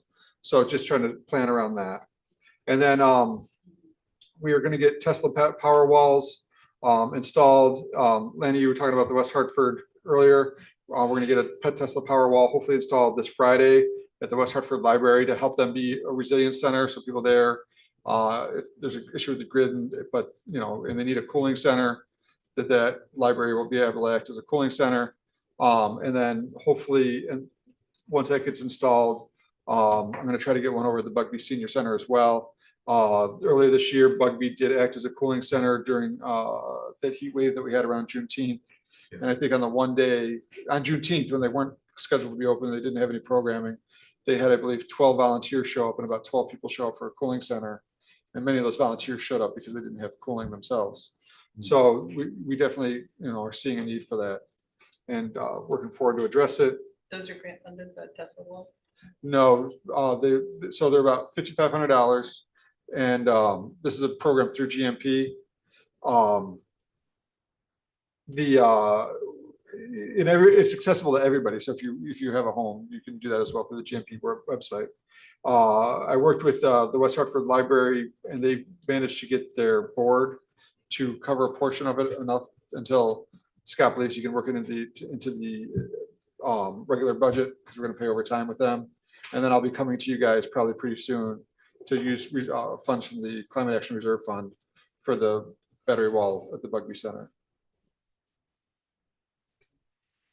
The other thing that's going on right now is we have a couple of EV projects. When they redid the South Main Street parking lot, they did install the conduit bases for 7 additional level 2 chargers. And then some funding came out to actually help pay for that. So Lori already had money set aside for those chargers, or somewhere within that project they did. And then the state opened up funds, so we were able to get a grant to help offset some of those costs. And then we should be also able to get money from Green Mountain Power. Those are for level 2 chargers. There would be 7 chargers with 2 ports each, which would take maybe 5 to 7 hours to charge a car. And then just recently, VTrans opened up applications to vendors to install level 3 chargers. White River Junction was identified as a primary first round site to get these level 3 chargers installed. I've talked to them about putting those in the South Main Street parking lot. Vendors are submitting applications at the end of this week. But they're looking for a minimum of 2 chargers with 2 ports each. So it'd be 4 different parking spots to charge 4 cars. These are the ones that would charge a car within 45 minutes. And hopefully we'll be hearing back soon about where those will be and vendor selection. But again, that's in the next couple of weeks. And then other than those projects, just wanted to highlight a couple of things we got going on. Jesse mentioned most of this. We are exploring geothermal districts with the Oak Ridge National Labs. We do have the project with the Nature Conservancy's Community Resilience Building Program, which is where they come in. I believe, Mike, you sent a letter of support for them about 6 months ago for this project. But they're going to come in, kind of review our primary documents, and then also do kind of a SWOT analysis of strengths, weaknesses, opportunities, analysis of the town in the face of climate and other environmental issues, flooding, erosion, things of that nature. Lanny, you mentioned the Vermont Adult Learning Weatherization or learning trainings. They actually contacted me about a month ago and said they just happen to have enough money in their budget to cover another training, and asked if we could do one, if we could host one here in Hartford. So usually they go over to the technical school. Obviously the technical school will have students in there at the time. So we're actually going to have them upstairs for part of it, and then just use a DPW bay for the hands-on portion, but we're going to make it work. And then last push, we're doing the window dressers build, where we create custom-made inserts for folks to put in their windows. We're going to have that build the 3rd to the 9th. We're going to hold the build over at the VFW. Thank you, Mr. Collins, for helping getting us squared away with that. We went over the other day, looked at the space. It'll be great. I encourage anybody to get in touch with me to sign up for one or go on the website, come out, help your community. It's kind of a barn raising experience. If you're not all about helping your community, we have a potluck. I mean, there's something for, there's got to be throughout for everybody. But please, reach out to me about doing that. And there's my contact information. Questions? Questions for Dan? Brandon? I have a couple. It seems that we're building up funding to replace the big HVAC systems by the 15-year mark, kind of their recommended end of life.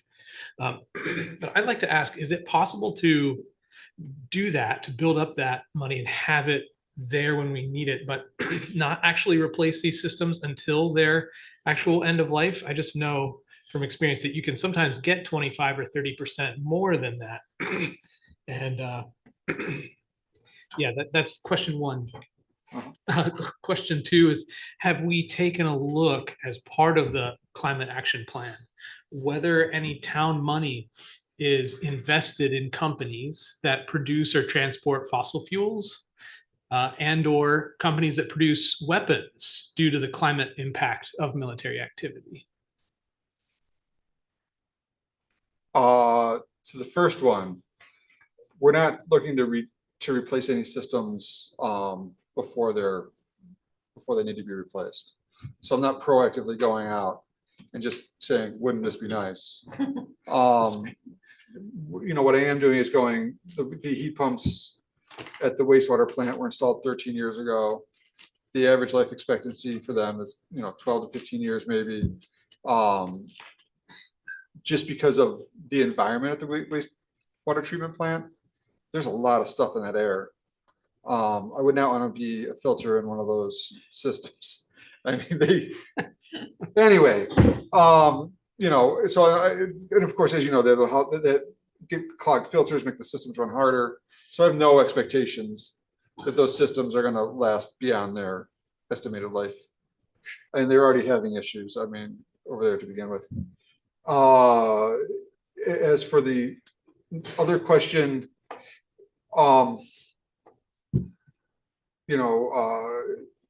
stage 3 emissions, or kind of the emissions of when things are made, kind of how things are built, was something that was talked about in the climate action plan, but it is really hard to account for that. Also, I don't know that the town has investments.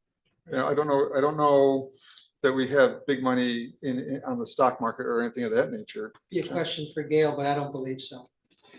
Would it be possible as part of the climate action to take a look?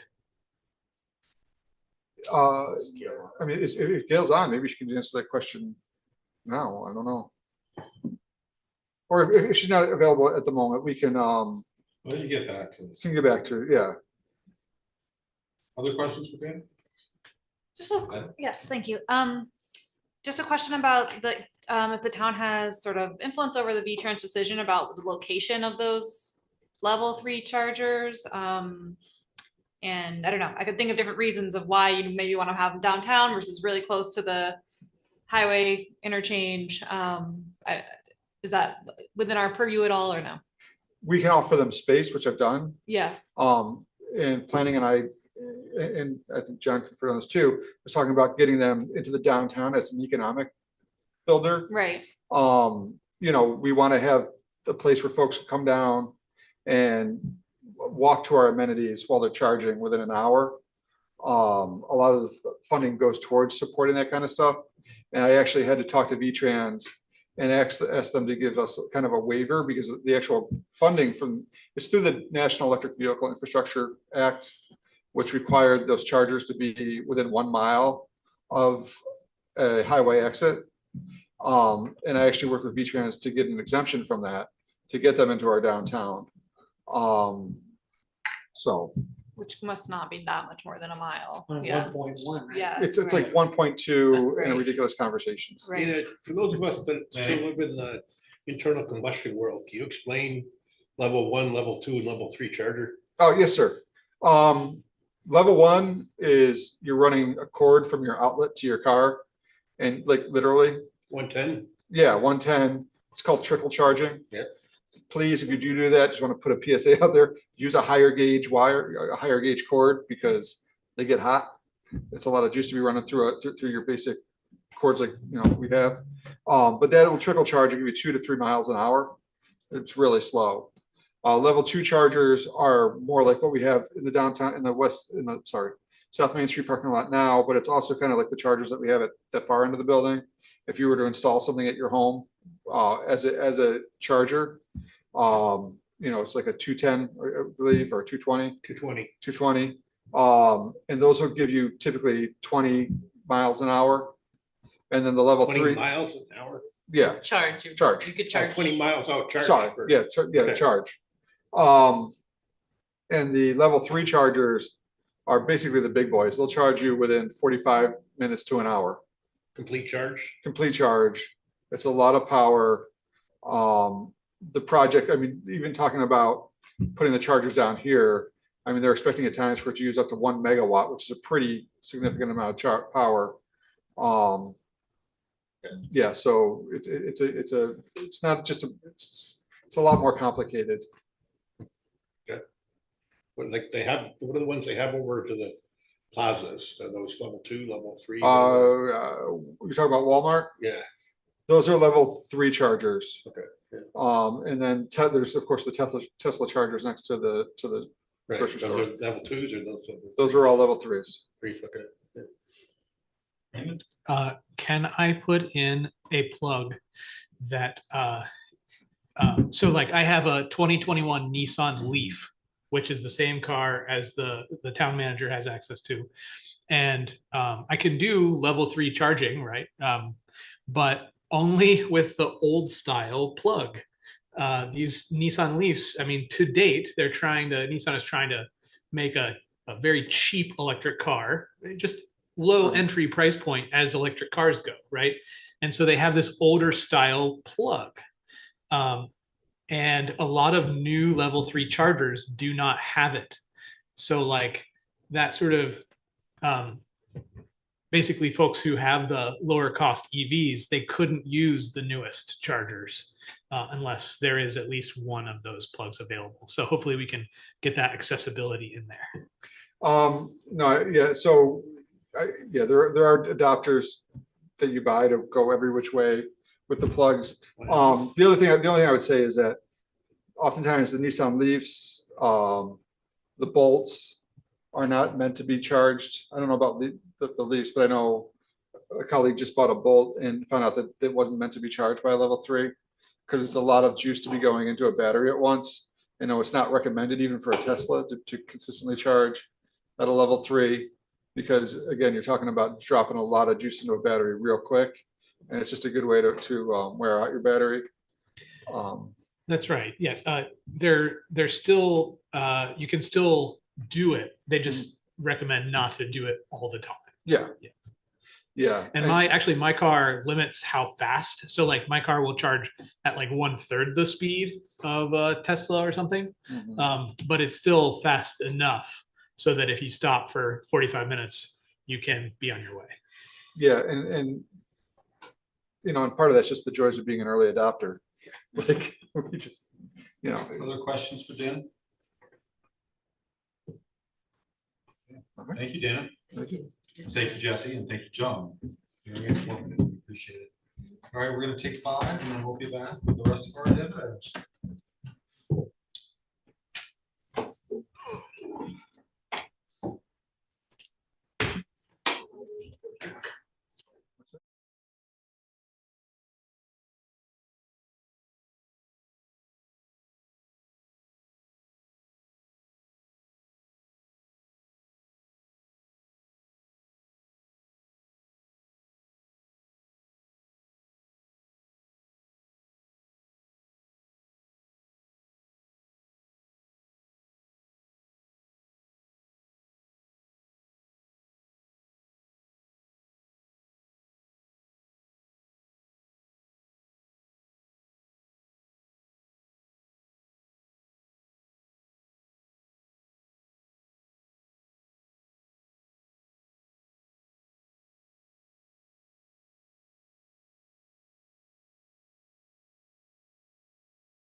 Okay.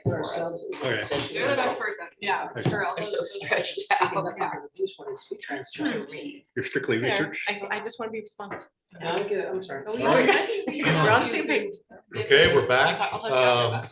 We've got an ARPA funds update. I think it's the third one we've had over the last Yeah, I few mean, I meetings. think this has John? been basically an effort to keep people's feet to the fire. Okay. And I hope their toes are toasty. But for the most part, we've been working with DPW and planning to just make sure that they have knowledge that we're coming up on an October 1st deadline by which the town staff needs to obligate allocated ARPA funds. Because if they're not able to obligate the funds that have been allocated, Gail has made it clear that afterwards, the town select board should consider all options, whether additional options that come forth from the staff on other ways to spend money or public suggestions that have come forward. And so this is basically just a brief update for your benefit to know that I think DPW and planning are working hard to obligate these funds. Okay. That's pretty much the report. When we get to October 1, so there is always the option, right? We heard last meeting, I think, that any excess remaining ARPA can be used to pay down. Yes. Essentially the cost of other items that are. Yes, but I will point out as a reminder that the public was asked to chime in.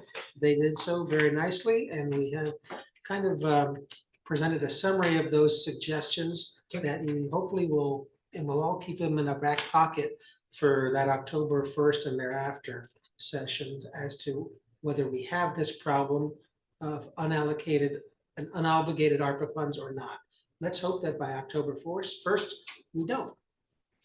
That'll solve a lot of problems and take a lot of decision-making off your hands. Questions for John about the ARPA funds? I have one, but I just have to navigate back to the page. So hold on. I'll just say quickly, while Okay. Kim's looking, just thank you for making that aggregate list. I appreciate that. And yeah, I think And whether this- whether or not it's useful for the ARPA, I think it'll be useful for future discussions with residents in terms of priorities that they have. Happy to do it. Page 46, Kim, if you're still looking. Thanks, actually, that'll help get me back there. I was just curious because I had seen the Ventrac tractor in the manifest, and I was wondering if it came in above or below, but it looks like it's the right amount, so never mind that question. Scott's here. Scott is here, but I see him about to nod. Yes. Came in exactly.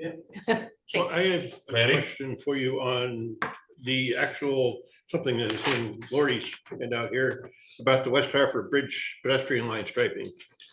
Looking at, this is gonna cost us $11,000 more in funding for this.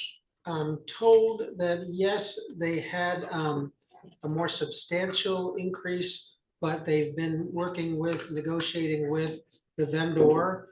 And I would characterize that as an update from Lori. She may have even further good news by October 1st, but that's the news as of yesterday from Lori. So we are not obligated to do this, right? We can just not do the line striping. And That's correct. It's simply that the board in the past had decided that line striping was a worthy project, worthy of ARPA funding. Well, yeah, I understand that, but we also had the police chief and the fire chief in here. And they've told us that there's no, that in their opinion, there wasn't any safety concerns out there at that bridge. There's been no accidents, there's been no incidents to promote the need for this. So yes, it's something that we would like to do in the future, but if we could utilize that money for something else at the present time, we'd be far better off than not doing the line striping. And I'm sure if I'm sure Gail's listening, and I'm sure if she doesn't want to speak it to herself, she'll appreciate me paraphrasing her by saying, keep your powder dry till October 1st. And the board can make that decision, but it needs to be a board decision. Right, but I mean, it's, it's $8,500 that could be better utilized towards something else. And if the experts that we have, the public safety aspects, the public safety people that we have, our police department and our fire department, say that they don't have a concern with safety out there, then I would say that we can put that off. Kim? Two questions. Gail does have her hand up. Do you want to take that first? Sure, Gail. Go ahead, Gail. So I definitely think that we can wait until October 1st. And off the top of my head, I don't recall the police chief and the fire chief making those statements, but it's been a whirlwind. So I certainly would recommend before a final decision is made on October 1st, if we can request the police chief and the fire chief to maybe even be able to zoom in on October 1st and let the board know if what their perspective is regarding the painting there on the West Hartford Bridge. But no contract has been signed, which is why it's considered to be unobligated, and the town does have the ability to walk away from that project if the board chooses to do so. That's a big help. I believe Greg is online tonight. That could be an opportunity for him to chime in if you wanted to hear about it. Is his hand up? So I don't remember either Greg or Scott coming in and telling us that there was. In order to save time, we could simply do that offline. Yeah. That's fine. Kim? Okay, so and that was my first question. What was the source of public safety comments? But we'll check that later.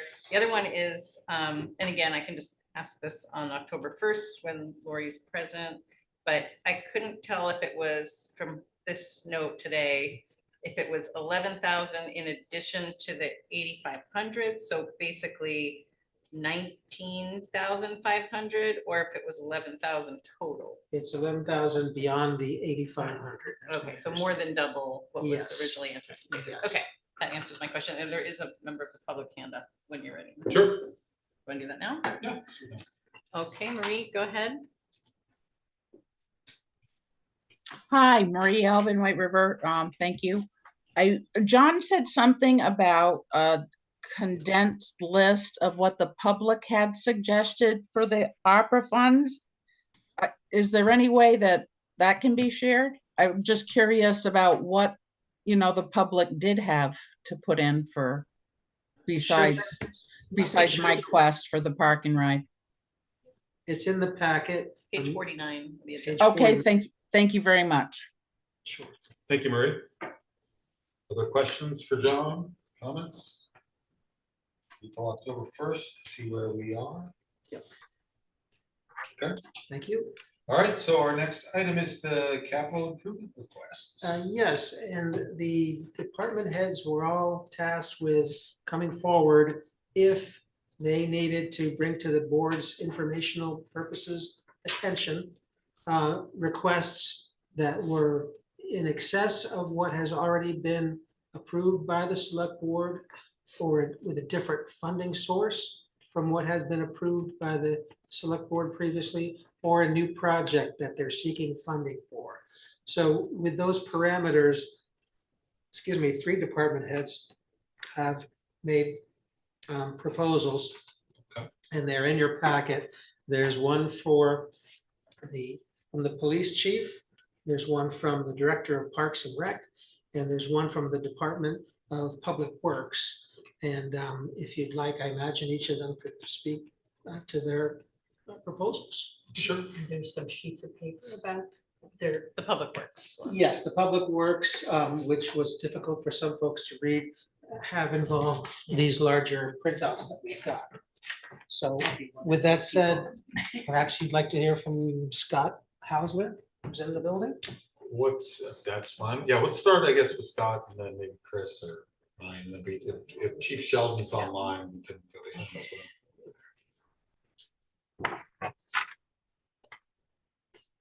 Okay.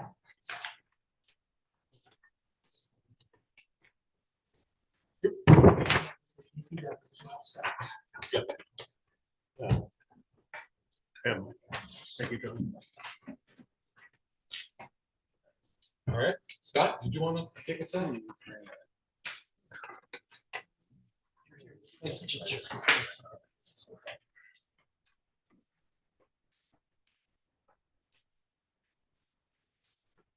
This was in a separate email to us. Right? Back, yeah. So let's see here. I think we were also asked to make sure if we're still in, contributions to the reserve accounts. So that's a big part of it, is the contributions to the reserve accounts. Wait a minute, where's your presentation at? Is it something you sent to us Starts on page separately or? 54. Yeah, it's 54, just the okay. CIP, yeah, Okay. items. So I think, our regular reserves are important for us. So the park reserve, or park equipment reserve, the playground reserve, the WABA reserve, and the Sherman Manning Aquatic Facility Reserve. Those are funds that annually we request funds to go into those for future expenses, unintended expenses that might occur, or aging equipment that we need to plan to replace those items without having an oops occur, during a budget season, and have to come up with $100,000 or whatever to repair filtration system, something of that nature. We did, the east side of Quechee Falls Park is something that's always been in our CIP plan. It's just understanding whether or not the funding sources are available for that. That includes the east side, which we did a little bit of landscaping there. There's some parking improvements that need to occur on that side, and some guardrail and other kind of landscaping improvements there, just to kind of cap off that Quechee Falls Park concept. So that's part of our CIP that we wanted to bring forward. It has not been funded, so it's just something that's been parked there in hopes that funding sources become available so we can move that particular project forward. Wrights Reservoir. Do you want to ask those questions when you're full done, or do you want? Yeah, let me just, if you don't mind, I'll Yeah, just no. summarize a few of them, and I think, and then questions would be great, if that works for you folks. Wrights Reservoir, that particular item in the CIP several years ago, when the reservoir was was drained. We had a long conversation about that the last meeting, so that history is there. We made the change within the CIP to increase that dollar amount. Back when the initial project was developed, it was about $600,000 project. So recent figures related to restoration of the dam was coming into $1.2, $1.5 million to restore Wrights Reservoir. So I changed that dollar amount to equal that estimate as of today. We do not have a formal estimate for Wrights if we determine to breach the dam. Currently, the dam drains through its main channel outlet, and we manage that currently. We will be required to make a decision probably soon of whether or not to breach it, which means take a big chunk out of the dam to allow water to flow through, or fix it. So we increased the CIP project to reflect the $1.2 million, the lower end of the estimate. Right, and the engineer did point out that it's safe to assume that breaching would cost less than. Yeah, right. And then Kilowatt Master Plan. That's one that we've always kind of parked in our CIP. That's just one of those projects that have not been funded, but we've kept that dollar amount kind of stable. That if it does become a project, then we can start funding some of those improvements. As you know, we're going through the FERC relicensing of the dam, and as you are probably aware, we've put some requests in to FERC to require Great River Hydro to fund some operation and also improvements. So those are things related to our CIP in the Parks and Rec Department, and happy to answer any particular questions related to it. But most of these projects have been in the CIP. They just have not been completely funded with the exception of the capital reserve funds. Questions for Scott on any of these? Lanny? Yeah, more of a question for John, I guess. When are we going to get some answers to questions regarding Mike's Reservoir? Oh, I think the last time we met, which was I think the last meeting. Right. We were gonna have a site visit from several experts from mostly state agencies and or groups who focus on dams and dam restoration and dam removal. And that site visit was gonna happen about October 11th, I think. And so I think that might help further guide us as to how we narrow down those two options into workable plans, and then try to generate some monetary values associated with those plans. Did you check to see if any test boring had been done on it? No. Test bores? Remember I asked you about, see if they did test boring to see what the substructure of the dam was? I don't You don't recall recall that that? conversation, I'm sorry. Yeah, I mean, I asked it, see if anything was done. It would be nice to know by site boring what was actually used for a substructure of the dam, whether it's all just earthen or whether it's rock or, you know. Yep. Be nice to know what's underneath there. Okay. Making another note of it, thank you. Questions for Scott? Ken? Back to the Quechee Falls Park. Yeah.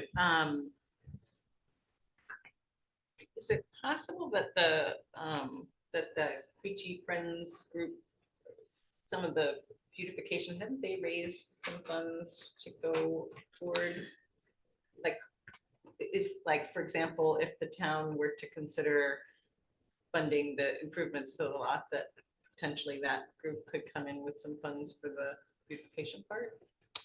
So that group has worked well with a lot of the improvements there. That, you know, they did the hillside, I guess, on the north end of the bridge as you come across. They've done work there that is private property. It's not necessarily, I think there might be a small piece that's town property. They've raised considerable amount of money to, you know, help with the flower boxes and a lot of that hillside improvement. They do have plans to beautify the south side. The east side of that is Simon Pierce, or the east side is the town, and the west side is Simon Pierce. So the plans are to kind of beautify that entry to the bridge. And they've raised funds, and we had communications with the town to,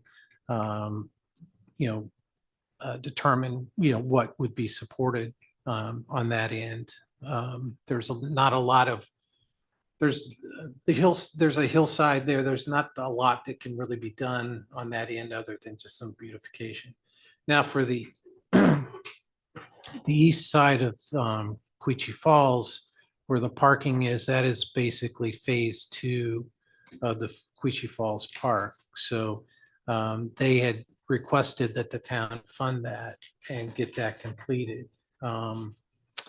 With future beautification, I think it's something that we would, continue to work with them to help beautify the area.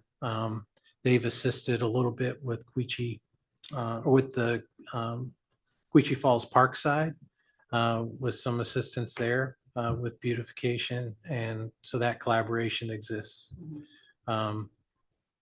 They've raised a lot of money over time. They spent a lot of money too, and it's a huge project.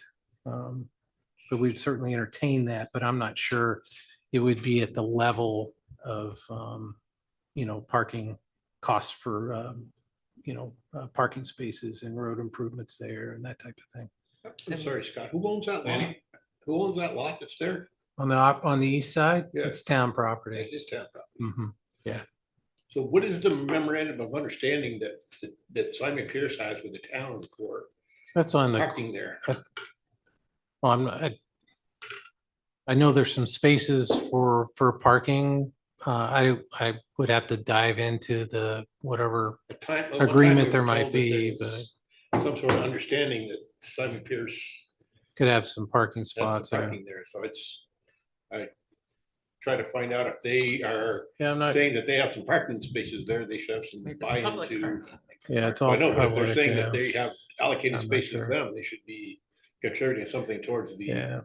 you know. I'm not aware of on frustration the, I'm not aware of on the east side of being allocated spots there, but I could be wrong. I of it. mean. I don't with think there this- is, that's why I just Hmm. make some clarifications. Any other questions for Scott, Kim? This, just in terms of the dam, Wrights Reservoir Dam, the language, I keep getting confused. So when is restoration the same as rehabilitation? Yeah, I And would is say it's the breach same. the same as closing? Yeah. Okay. Well, maybe not closing, Right, but. but removing the dam. Yeah, it'd be more Okay. removal, right? But there is an option potentially to leave the dam existing, but to do some support repairs that are not 1.2 million. Yeah, maybe to sufficiently to have a certain lower level of. Right. But we'll know No. that more when we hear back from I think so. the investigations. I think so. Okay. And I just wanna, like, every time we talk about capital improvement plans, one day the town will establish a capital improvement plan policy for which it'll make this a lot. But this year, it couldn't happen yet, but like, And we'd like to weave all the separate departments' CIPs into one document, which should hopefully help your job in prioritizing between departments. and then lastly, the question that kind of came up earlier also was that, like, Lanny had inquired about bonds that are dropping off at some point. Maybe if finance could provide another schedule of bond schedule so that we know what's dropping off. I think that's part of the budget cycle of presentations, to have that 900 fund kind of summarized to learn what's coming off and what that means in terms of debt service annually. Okay, and Gail has her hand up. Okay, Gail. Go ahead, Gail. So if each of you go to the FY23 audit, that has an exclusive list of all of our leases and bond payments and the dates that they mature. So I'll just refer you back to that, but we will be presenting that during the budget process as well. But it's very easy to access. Just pull up the audit, look at the table of contents and go to those pages. And like I said, it'll tell you the original amount of the loan or lease and as well as the maturity date. Thank you, Gail. How do we find out on that? If you go to finance, if you go to, I can send you a link. Okay. Any other questions for Scott? One Tyler? question. Please do, Kim. Okay, I think I just found the answer, because I know Kim asked it in the email, but just about the potential timeline for the FERC relicense, like when we'll have any information back from FERC about, we don't really know their timeline at all. Okay. Could be multiple years. even. Yeah, okay. And we are trying to work with other towns with similar interests on a possible early outreach to try to negotiate some good outcome, but it's still very early days yet. Yeah. Thanks, Scott. Thank you. Thank you. Chris, if you want to just give us a summary of the Yeah. DPW stuff. We'll start with highway. And then, Before you start, this is very helpful. okay, Very helpful. I got a more complete one here. Well, This is very helpful. Thank you. Okay, let's- all right. So I'm going to start with highway, and to get into your point about how departments overlap, I'll just note that with the Quiche Bridge, we have constant storm damage there, and something that's not on here because we haven't identified funding for it. We've been going back and forth with FEMA and V-Trans about how to fund a correct head wall on the outlet side of that bridge, and which would protect Scott's investment. So those are two tied together. We're just not prepared to even estimate the cost yet of that and how we would go about funding it. But that is something that needs to be discussed further down the road. Starting off with highway, sidewalks. The sidewalk north of Cumberland Farms, it was previously, we received a grant. There were permitting conditions placed upon it for pedestrian access that was unreasonable and cost more than the sidewalk itself. We couldn't come to an amicable agreement with the state as far as using a shuttle service or anything for pedestrians to go back and forth. So we whittled that budget that we had down when the bridge had to be replaced. We took funds from there and abandoned the grant out of necessity. And we're coming up with a plan to fix that sidewalk, unfortunately, with a paved sidewalk. And we're hoping to prep the site quickly in-house, and during the spring paving, have our paving vendor pave the sidewalk. So that would be a quick, hopefully very quick process.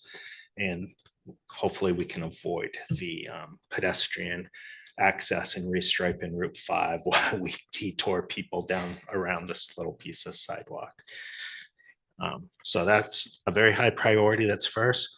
The next priority, it's been a topic of conversation, is North Main Street, the sidewalk of North Main Street, and different segments get talked about it. So I've broken it up into 3 different distinct sections here. The first section, which is a very high priority, the funding isn't necessarily in place for this, was previously looked at as a TIF project where a conceptual design was done, included new lighting, and actually included putting a sidewalk on the tip top side and closing off driveways. That's messy, complicated. This plan tries to bring the lighting up to the energy standards that we have now with new lighting, and move forward with a sidewalk on the side that has a sidewalk that's deteriorated, and get that problem taken care of. The long battle of ownership of land and gaining rights away of easements and closing people's driveways, that we'll keep that separate. The next section is important. It's the section up to Bugby Street. So that would be a follow-on. These have been staggered out for affordability reasons and to give us more opportunities for grants and other opportunities on these sections. The last section is the very, very long and expensive section, which is from Bugby all the way up to Airport Road. It's in very bad condition. And I will note, when I came on in 2019, shortly after the plans for Route 5 and the bike lanes were already in place, I said, why don't we just do a lane diet and do a multi-use path and replace the sidewalk down the side and keep everyone safe? It was a no-go. So yes, but we are now left with a pedestrian sidewalk that's in rough shape, and we do need to start trying to figure out how we can afford to replace that, because it is our sidewalk, not the state's.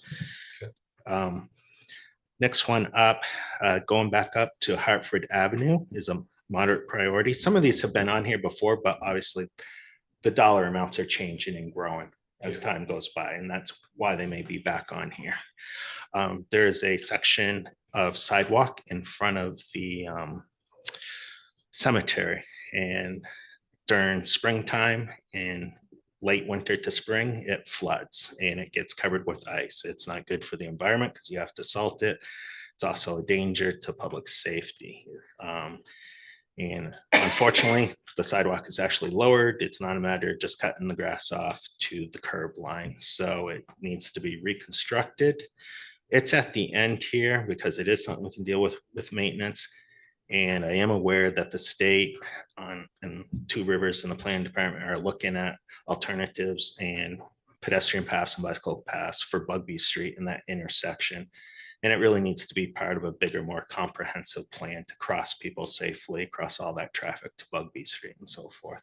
So that's why it's at the end. Is there no crosswalk there at all? To Bugby Street? Yeah. No. Crosswalks, that's an unsignalized intersection. It gets very difficult. You need pedestrian refuge. There's a lot of rules. Even the rapid beacon light signal that we're going to get near the parking ride is crossing multiple lanes, and they're actually breaking a rule or two on that one. It's not fully compliant. So I could get into the request for the one mid-block. That's going to take some engineering work to figure out how you do it, and would require restriping and other issues. Okay.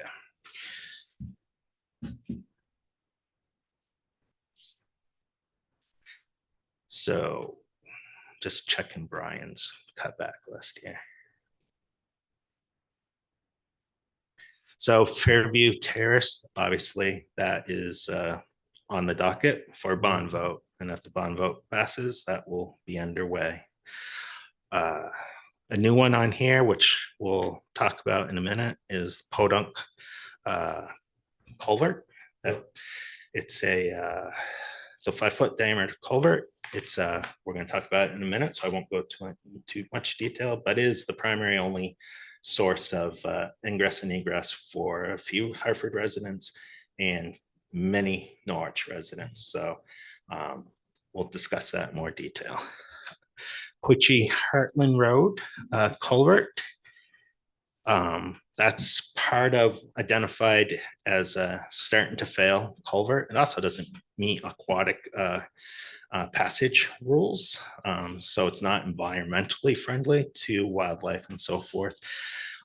That was identified in our bridge assessment, which is well underway and getting finalized.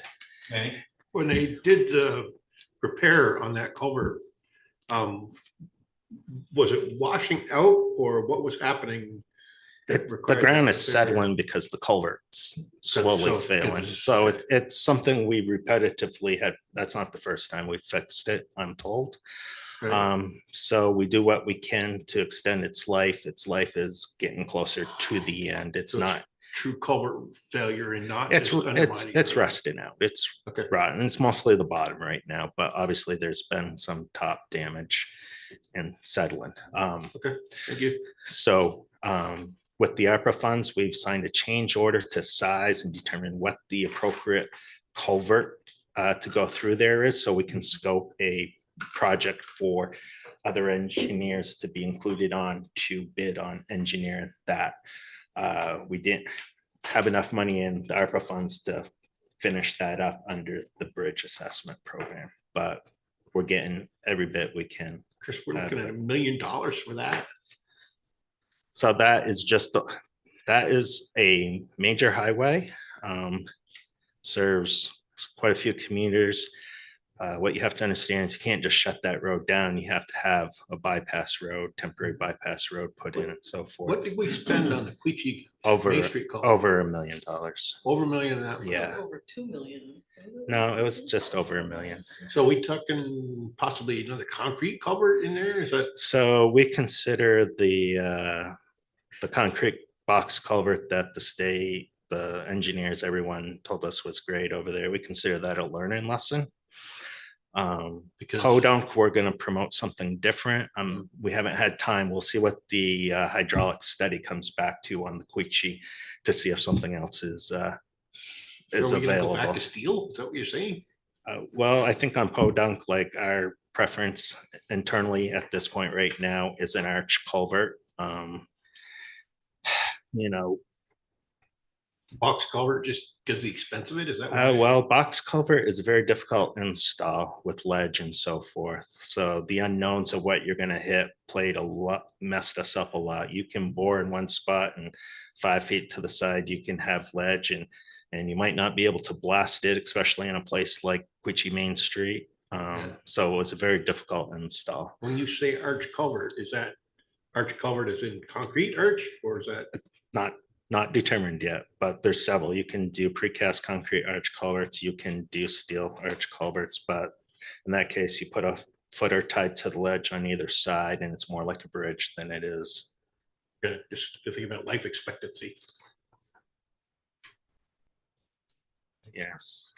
So it's very preliminary on both of those, so, you know, all Sorry, discussions for another day. I was just thought, Abbey Road is obviously back on here.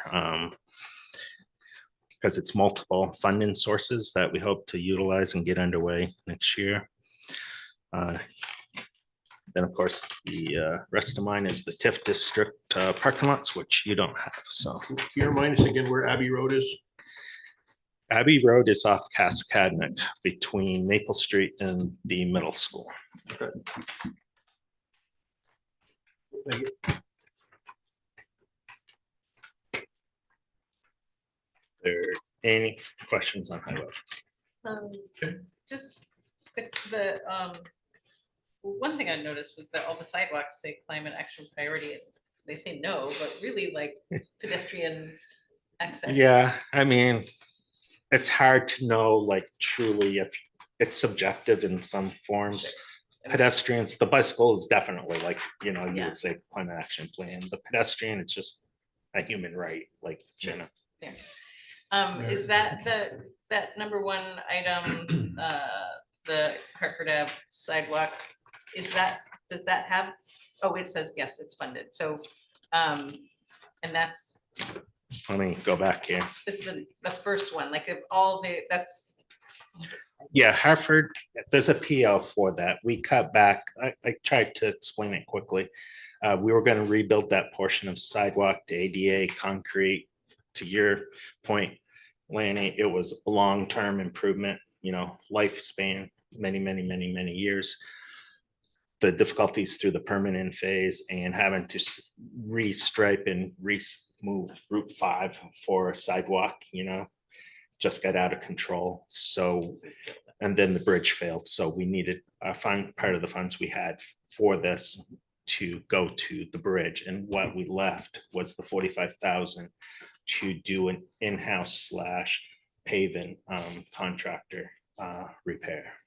Bridge failing, you're talking about the bike path bridge. Okay, I had a question about, is this going to coincide or be in tandem or separately from doing the water main down in? Now, this is a minor project compared to the water main project. Because doesn't that end up So this is more about safety immediately. Okay. The water main project may be under this sidewalk. The water main project may have to replace a lot of sidewalks. Yeah, this is just more about an immediate need to do a minimum fix. Okay, that's what I was wondering. Yeah. We don't even have. All right, so we'll move on to water. First, I'll check. So on Brian's list here, we have the Abbey Road again. Partial funding out of the water, obviously. I will note that on the master sheet that has everything, you have the Hartford water main project of Latham, Harrison, so forth is on there. The James Street water main, which is already designed, James and South Street, it's the Hartford Avenue and connecting areas, which is the one that's under study right now. Yeah. And then So that's not even on here at all. Water. Brian only provided the changes. Okay, got it. I'm just reminding you what else is on here. Thank you. Yeah. Okay, also on here is the what we call the Hartford Maple Street, because there's dual mains. One's very old that needs to go in Maple Street, and the Upper Terraces neighborhoods. That's up above us. Many water quality issues. In the previous presentations, we talked about how once we were done with engineering on Wilder, we were going to move immediately on to the Upper Terraces and also cover Maple Street on that one. Not quite as dire as Wilder as far as leaks, but definitely as far as hydraulics in the lines about keeping them clean, because it's not contaminants that aren't drinkable, but it's all this old, water mains, it's the waters, we have to flush the valves or hydrants quite often to keep it looking nice. And then after that, there's the south end improvements. And what that's about is there's low pressure on the south end going to places like the aquatic center. The fire protection is subpar. The opportunities for any mixed use development or cluster little development, whenever it's about opening up a redevelopment of what industrial properties there are down there and so forth. But that's more of a longer term goal. Can we get copies of the ones that, like, is that the? Yeah, he's just hidden those lines on these, but this is the New update. stuff, yep. I'm just reminding you what you will get for budget season. Okay, great. And then the Abbey Road, which he left. So, okay. Any questions on water? I know that was simple. Yeah, Chris, anything you can do for both the Fund 10 plus water, wastewater, all is if you can put some sort of priority numbers to them as far as from a liability standpoint, I guess. Yeah, I believe we used very high, Yeah, moderate, but there's a bunch of them that are very high and high. Yeah. That doesn't mean as far as what would you consider a higher, yeah, higher priority but high, So I'll always get into that depends on funding. Well, of course, but I mean, it's from a perspective of. Yeah, I mean, if it's very high, it's all tied, but we want to move on. Let's get going. All right. 55. So again, we were short money for the all-important 12-inch main from Quitchy Main Street to the clubhouse. This is what creates the redundancy in case one of the crossings fails. If one of the crossings fails, we have no water to a section on the north side of the river, Ottaquechee River. So this is what helps our fire flows without adding tanks. And this is, it's shovel ready. That's a matter of someone wanting to pull the plug and seek a bond because we are not getting to SRF funded levels on any of our projects lately. I will remind you that during construction, it is cheaper to do a pooled bond usually than an SRF loan just because of the amount of paperwork, the Buy American, the many conditions.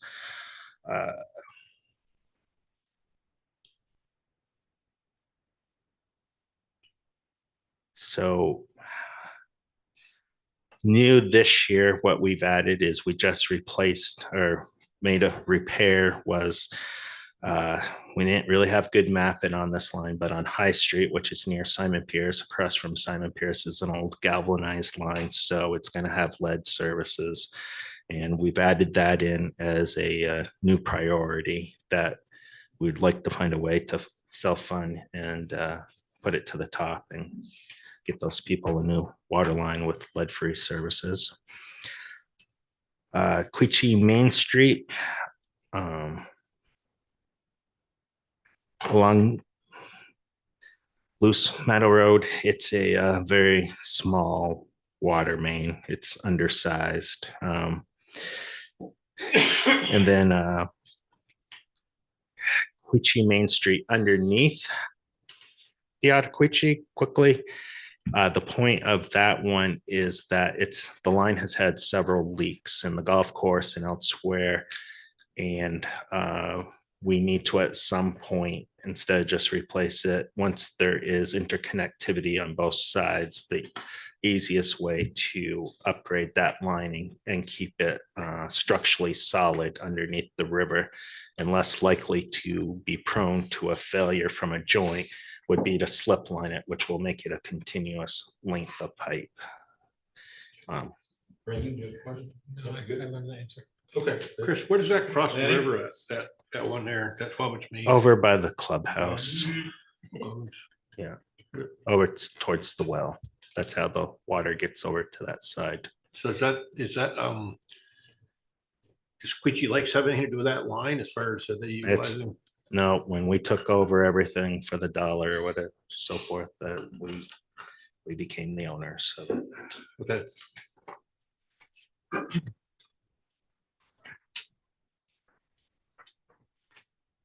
Fund 60.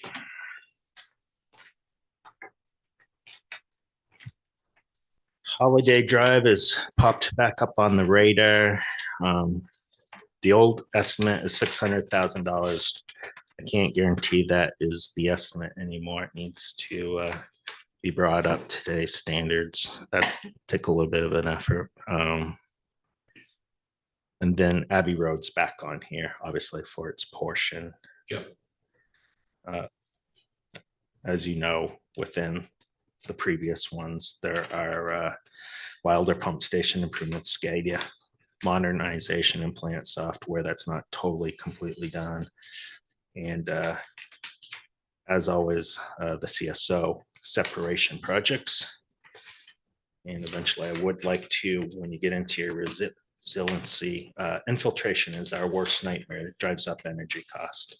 Going to be coming to you for permission for next spring, hopefully, to get underway with slip lining and manhole rehabilitation in Quechee in one particular section. Would also like to at some point discuss getting some engineering underway, some studies, monitoring flows to reduce infiltration on the White River system as well, because that's.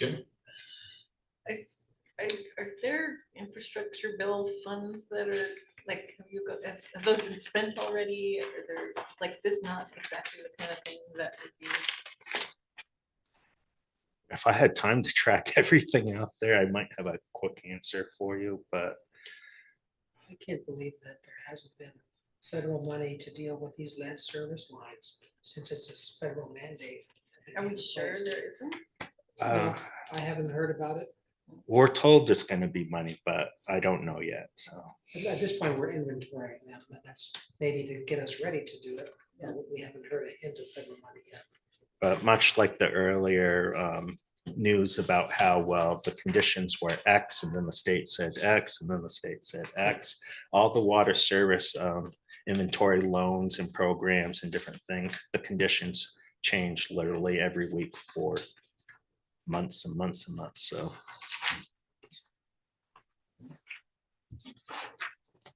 Any questions before 65?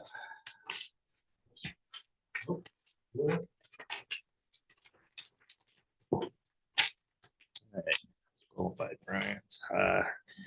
So very new one is the Quechee Sewer Leach Field 3B that serves the Birchwood condos at this point, which is 20 condominium units. There are some leftover lines that go to lots that aren't on it.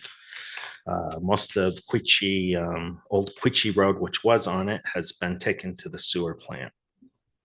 This leach field is remote. It's down very low across from a deep brook across from Birchwood.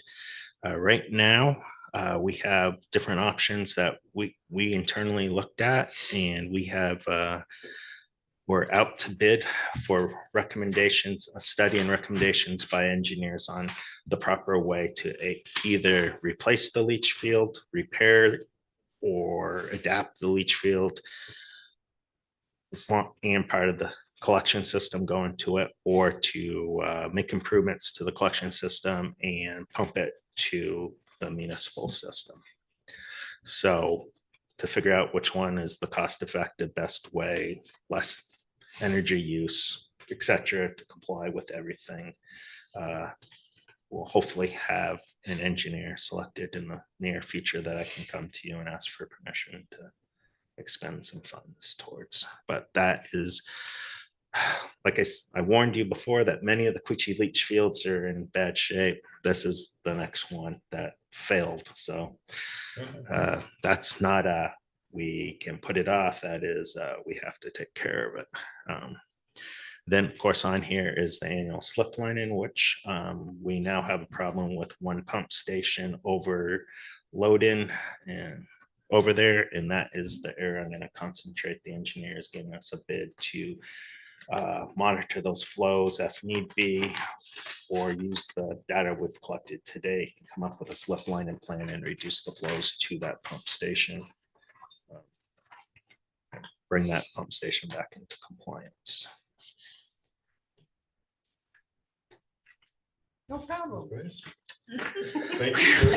So Chris, I want to take you back for a minute for the Holiday Inn Drive. At one point, I know it's quite a ways down in the future, I believe, we talked about a build out between Holiday Inn Drive and Bowling Lane. That's not part of any discussion we're having for the No. future, or if we do, So do any- that, wait a minute, let me Okay. finish. I- If we do that, does that mean we're gonna have to, or should we increase the size of what we're putting into Holiday Inn Drive now to plan for that future development? So we're not at the point, like when we replace it, part of the engineering request will be to size the line based on the zoning and so forth. Right now, the main culprit driving it is that there are, I won't even call them manholes, structures buried on the line that are more like boxes and so forth. There's no way to service it. There's dips in the line. For the most part, the flow equalizes out on level and seeks the lower level and goes. But there's many subpar construction elements to the line. How big is that line that's running out? This is 1,325 feet, but it doesn't say. Yeah, it's mostly 8-inch, I believe. So if we were to do it, we'd upgrade to 12-inch line. Depends on what the build out capacity is and the slope of the line is. That's a lot of landscape out there that could be built into something that require quite a bit of flow. So if the slope is very flat, it may need to be a 12-inch. If the slope of the line can actually have some good slope on it, it may be 10-inch line. I mean, don't forget 10-inch is capable to carry everything up on Sykes Mountain Ave under most conditions. So build for the future, that's all. Thanks, Chris. We have Chief Sheldon. I think he was the other. Yeah, he's the only other presenter. If he's on, if not, I can present He's for on, him. he's got his hand up. Very good. Okay, let's hear from the chief. Go ahead, Chief. Can anybody hear me? Yep. Yes. Okay, I'm not sure if it's good to go last after those two, especially after DPW. I feel like I'm small potatoes in this room right now. What I'm asking for this year in the capital improvement plan, outside of the reserves that are already there, but what I'm asking for new this year is a $60,000 capital improvement plan funding for a needs assessment, so we can start looking at a new police facility and what that looks like and what the cost would be. Last year I came to you about building a whole new building, and from talking to architectural firms and some classes I've attended with Connie Kelly, we've realized that that's, we need a needs assessment done first before we can even come close to an appropriate or accurate cost. So I'm just looking for $60,000 to put towards that needs assessment. Okay, questions for the chief? Do you have that, Chief, is that estimate based on talking to the like, I feel like is 60,000 gonna give you what you think you want? It doesn't seem like it would cover a lot. We were given quotes from 50 to 70,000, so I landed in the middle at 60. Hopefully, if it's more than that, we can cover a small increase through budget savings. Okay, thanks. Okay, other questions for the chief? Chief, what does an actual Lanny, modernization it has to project? be recognized, Lanny. Thank you. What does that mean to do a plan for modernization? What does that actually mean? Well, it includes everything from ventilation systems for drug testing areas to holding cells to processing areas to modernization to bring us into more of a green building, not to harp on what Dana was talking about earlier. But it also means bringing us up to the modern era where we can have room for growth. The one architecture firm I went to and had a class with said you need to build a building that's a 50-year building. So, what does that look like for Hartford? For me, that means Hartford Police Department growth is going to be more in the community outreach area. and not so much necessarily in the others. The other areas, the patrol division and detective division will probably grow a little bit over years as the population grows.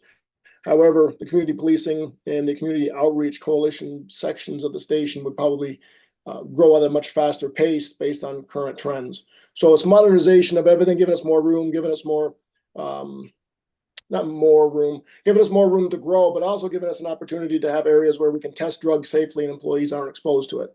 You notice on my paperwork that our drug testing area is right next to the sink that and microwave that we make our lunches in.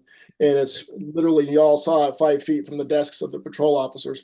So, you know, it's bringing it up into best practice, I guess, models, if you will. Yep. Okay, thanks, Chief.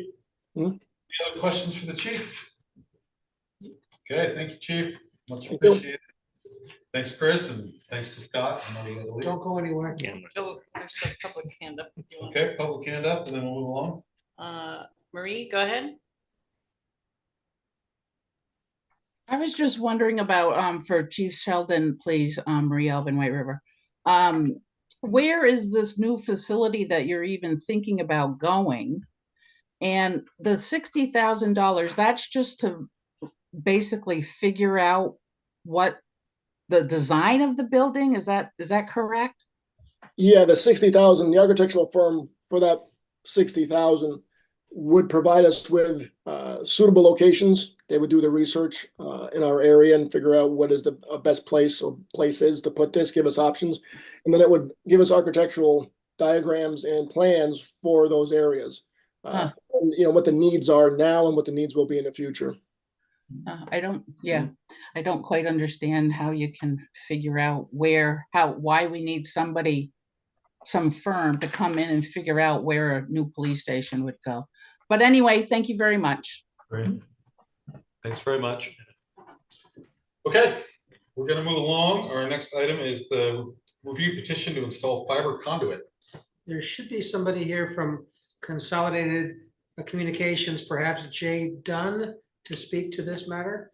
They are here. I didn't make them a panelist.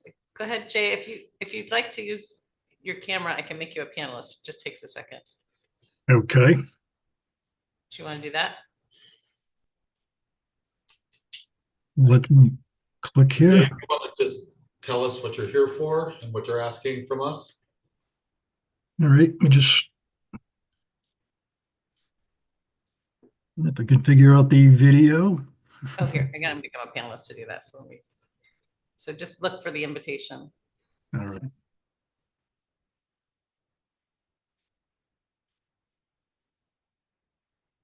here it comes. Go ahead, Jay, you can now unmute yourself.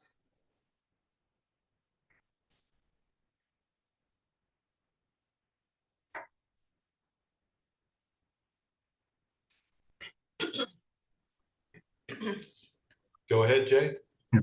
Perfect. Good evening. Thank you for the time tonight. Yeah, my name is Jay Dunn on behalf of Consolidated, and we're seeking approval to place some conduit on Wheelock Road. This is for the Fidium fiber build out in the area. And the main reason we're choosing this proposal, this design, is that the original wires went through the golf course from the ski area. And so we look for different options in the area, and this seemed to be the best design to place a small conduit along the side of the road in the town right of way from Kichi, Maine, all the way up to the Angel Trail. It's about 3,000 feet or so. We've worked and reached out to the Kichi Club, Ken Lally there, and been back and forth with a few concerns and questions, and kind of identified where they have some of their water lines. There's a small golf cart path going across Wheelock Road, so we've identified that and a few other concerns. So it seems to have addressed most of those. So really, it's just to place that conduit and build out the Fidium fiber network to place fiber. Okay. Any questions for Jay? Do we have an associated motion? Anything that you had to say? I'm wondering if our DPW folks have any thoughts about this proposal? So this is step one of their task. So this is a new line up the road, so it requires a petition to get your okay to put the line there. The step two of their task would be the excavation permit. They provided a plan to date. We are researching, trying to find water and sewer plans. You know, they're not on CAD, they're not easy to locate with the historic way things have been filed away, but we have recently gotten one more sewer map available and we'll provide it. And normally we're not a fan of these in our right of ways because our right of ways and our utilities are usually in some sort of conflict. So we'll provide the map in at that level, and they'll have to avoid our infrastructure. And it has come to our notice that EC Fiber is looking to go up the same road. So we will be asking them to locate it where it can be co-located with other utilities away from our infrastructure, which we do have sewer and water running up the road that's separate from Queechee and their irrigation system. So as we gather that information, we'll provide it for the excavation permit process. But again, instead of having just one conduit run up the road for one wire, is there any way we can put a 2-inch conduit there and run everything through that instead of going through this again when? Yeah, so this will be a 2-inch conduit that we do place. And we're only going down about 18 to 24 inches. So the goal is to cause as little impact as we can for a small pipe. But that can hold a number of fibers, but it's right now it's going to be probably a 144 count fiber up there, which is plenty to feed that area up there. So how much of this 2-inch conduit are you going to be utilizing? What percentage of the conduit are you going to be utilizing for your build out? Well, I guess the easy answer is all of it. So, so it won't. So typically it's not shared. So if that's the question. So yeah. So Lanny, to your point, no, each utility has their own conduit. Yeah, separated. you know exactly what I'm getting at. Yes. So, if there weren't more utilities looking to go up that road, I'd be like, why aren't they going across the golf course? It seems selfish upon the golf course to not, to be kicking them into our roadway. But because for the public interest, the public good, we all live by the internet. We all need it for business and communication. And competition is good. If we can co-locate, find a place for multiple utilities, go up the public right away to serve the public, then we can't, for lack of a better word, excuse the term, force these companies into consolidating in one bundle to go up a road. Is that not something that we can do? No, their conduits will be co-located, but they will be separated. You don't want, that's too complicated, too messy, too many legal issues to put them in the same conduit. It's unrealistic. Okay, so what is the board's action item on this, if any? It sounds like this is more than information. That's the grant the license, isn't it? Yeah. I believe it's to approve the access to the right of way for burying their conduit. Sure. Is that right, Mr. Dunn? Is that what you're looking for? Yeah, so like Chris and I have talked before, it's kind of a first step is just kind of presenting it to the select board, and it's conduit in the right of way, give you the general proposal, and then continue working with Chris and the town and the abutters. But like I said, Ken Lallier from the Queechee Club's been, very responsive. We've been back and forth a few times with some of the questions and concerns. So, that was one of the main things we wanted to kind of get taken care of before we kind of brought it to the board. So. And you're going to need somebody from the town of Hartford to sign off on your permit request? Correct. Petition, correct? Okay. So if we grant permission for this, when it's all said and done, everything will be restored back to original condition? Correct, yeah, yep. And we've typically, on occasion had to return visits and so forth, or something washes away or so forth. But like I said, very little impact. It's only a 2-inch pipe, really going down about 18 to 24 inches. And but yeah, I mean, we just do a full restoration, and if we need to revisit anything in the spring, we'd be happy to do that. But most of this is just on the side of the roads in the grassy area. We are proposing to go under the cart path, so we'd be boring under that, so we wouldn't impact that. And then further up the road, I'm proposing to bore into that road as well. So DPW's concerns, if any, are just. So we will. Until you get recognized. This is part of that discussion. So tonight's purpose is to grant a license to actually operate the line in the right of way. There's no subordinate utilities asking to be on this. So like when EC Fiber comes back, they will have to ask for one of these petitions as well. That's what grants them the license, the ability to be in the right of way. As far as the actual construction, the restoration of the ground, that will all get covered in the excavation permit process, which is a permit with the actual contractor. We will collect their insurance. We will collect a bond based on the construction plans, and so forth. That's when all those protections about damage and so forth will get covered. Okay, so we have a motion to basically approve this petition.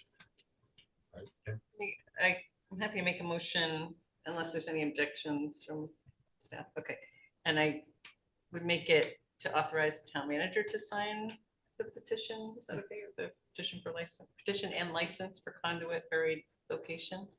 Okay. Sounds good. So let's see if I can capture this. Mary, stay with me on this. I know. Okay. I'm trying to. Because we don't have a prepared motion. So, Mr. Chair, I move that the select board authorize the town manager to sign the petition and license for Conduit buried location by Consolidated Communication, Inc. Okay, do we have a second? Second. A second from Ida. Any discussion? All those in favor say aye. Aye. Opposed? All right. Thanks very much. all right, thank you very much. Thank you for the time. Appreciate it. Thank you, Jay. Evening. Okay, our next item is to accept an engineering grant for Podunk Road culvert replacement. Chris, you want that one? All right. Do we want the expedited one, the quick one? Yeah. Okay, here we go. Just give us a summary and what. All right. So the Podunk Road culvert, which is just north of Wildlife, has been suffered damage through multiple storms. The repairs, which are possible in its existing configuration to get people by, usually aren't good enough. The Postal Service won't deliver mail, oil deliveries stop. It's been a problematic culvert for many years, getting dislodged or the road being deteriorated severely from micro storms. It doesn't take the largest storm in the world. We were encouraged by the state FEMA representative to go after a mitigation project, etc. Due to the fact that during this last storm, the damage was not severe enough, that wasn't going to fly.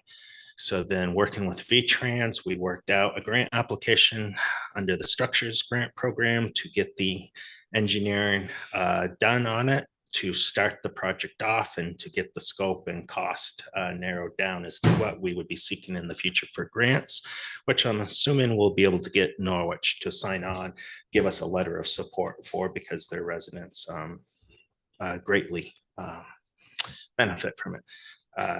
The total package is close to 35,000. It's may not be adequate to get all of the tasks through construction plans done, but there's different levels of plan with cost estimate. We'll get as much as done as we can. If it's a little bit over, when we come back with the bids and make a recommendation to you, I will, if it's reasonable, I'll find other funding to try to get the whole thing done, because it's never cheaper than now. Yeah. That being said, I need your authorization for the town manager to accept this grant. It's for $31,500. We have to contribute 10% more. So that's the financial impact, is just that 10%, $31,550. Questions for Chris? Where does that funding come from? It's in their deal, it's under contracted services. Yeah, we have it. So we're going to use the engineering reserves and then replenish them. And then we have under our budget, under highway, we have a small line item for engineering services that we will utilize. Other questions? I'll take a motion. Mr. Chair, I move that the select board authorize the town manager to execute grant number BC 2344 using up to $31,500 of engineering reserves to provide short-term financing of the grant until reimbursement and to provide the 10% local match of up to $3,150 through the general fund. Okay, do we have a second? I'll second. Go ahead, Ken. I'll second. Okay, Kim will second. Any discussion? Okay, all those in favor say aye. Aye. Opposed? Okay. Next, approve the entry license agreement for Nutt Lane Water Main Project. All right, quickly, there are 3 of these on the agenda and they're all related. Okay. And they're also related to an to be obligated project, which has a bid opening on the 20th. So we hope to be back on that October meeting to get your approval to execute a contract for a contractor to do the crossing. Okay. So first of all, we're crossing multiple railroads and ownerships here. And much like Consolidated just got a license to operate within our right of way, the way the railroads work, you get a license to agreement. It's basically, we have to sign it. There's more paperwork later on where the contractors who will be performing the work will actually have to sign on to it. But basically it incorporates all the rules of the railroad, the fees of the railroad, everything that you're subject to that you're not going to get out of without a big court battle. And people have tried to get out of some of it. We don't have the time or the financial capability to fight with the railroad. So the first one up is New England Central Railroad. And all we're asking for you is for the town manager to execute the contractor right of entry license agreement to allow us to move forward with the water main replacement project. The contractor is the one who will be subject to all the conditions and the fees and the fines if they mess up in the railroad land, not the town. Questions, Chris? Motion? Chair? Yep. I move that the select board authorize the town manager to execute the contractor right of entry license agreement, New England Central Railroad permit number NECR 231225202. Okay, we have a second? Second. Second from. Okay, any discussion? All those in favor say aye. Aye. Opposed? All right, the next one is a little bit different in the fact that with the state of Vermont Agency of Transportation and the Washington County Railroad, we are supposed to have a master license agreement that again spells out their conditions and so forth. We have no record within our records of the master license agreement, and they cannot locate the master license agreement. That master license agreement usually gets updated. In this case, it had to be created. Okay. So under this one, we're just asking you to authorize the town manager to execute the agreement with the state of Vermont Agency of Transportation and the Washington County Railroad. Again. Questions for Chris? Motion? Randy? Well, what is a master license? So every crossing in town has to be covered under a license or an agreement, just like the telephone company or so forth in our right away. So they have a list of crossings. Some of the GPS coordinates don't even show up in Hartford. And they have rents associated with them. This one won't. And so I'm in the process of going through, in some of the cases, I'm going to have to go out to individual sites and try to find out. They're allowing us to update that master list. It's a separate issue, but this is a good process because we're going to be up to date on all the records of the railroad crossings when this is complete, and we're going to be modernized. So rents as in the town pays rent for a crossing road? You're on their property. It's as low as like $30 for like a 6-inch line, so forth. But some cases it's more. And we've never known, these invoices come in and we have no idea what they're attached to. Well, we're gonna know at the end of this process. The railroad is the 800. Questions? Take a motion. Mr. Chair, I move that the select board authorize the town manager to execute the master license agreement between the state of Vermont Agency of Transportation, joined by the Washington County Railroad Company and the town of Hartford. Okay, do we have a second? I'll second the motion. We have a second from Mary. Any discussion? All those in favor say aye. Aye. Opposed? Good. And All right, Last one, so the last one, which was within the previous one, but we're treating it as a separate condition is, and I normally wouldn't even raise the question to you because it's such trivial amounts in the realm of the project, is the fees that they want to charge us for developing the master license. Well, in reality, they're just charging us the normal fees of what they would charge if they were making a modification and adding a new crossing.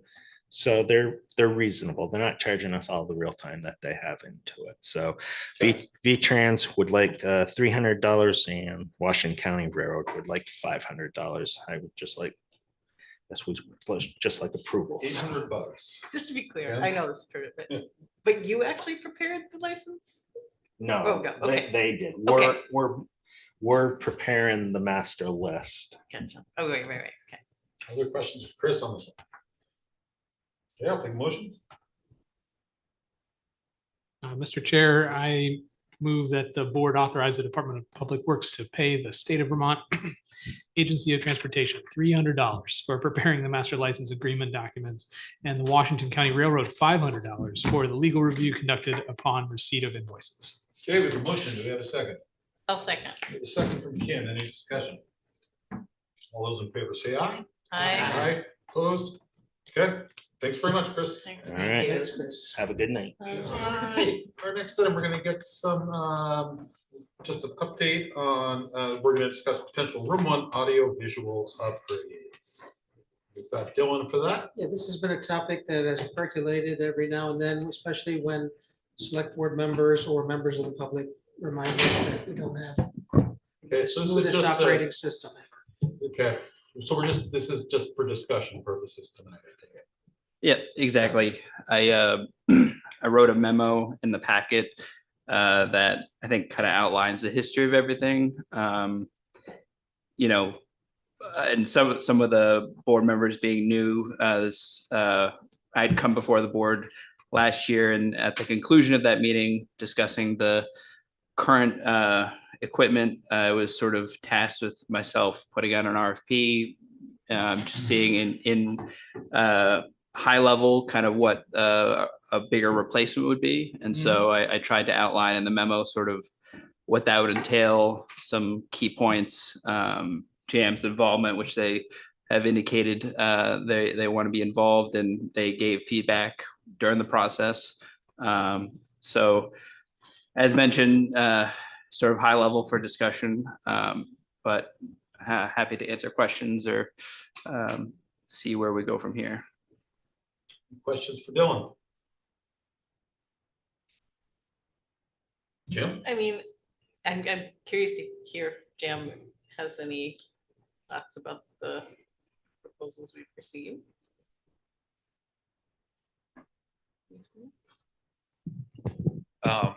So I think the big.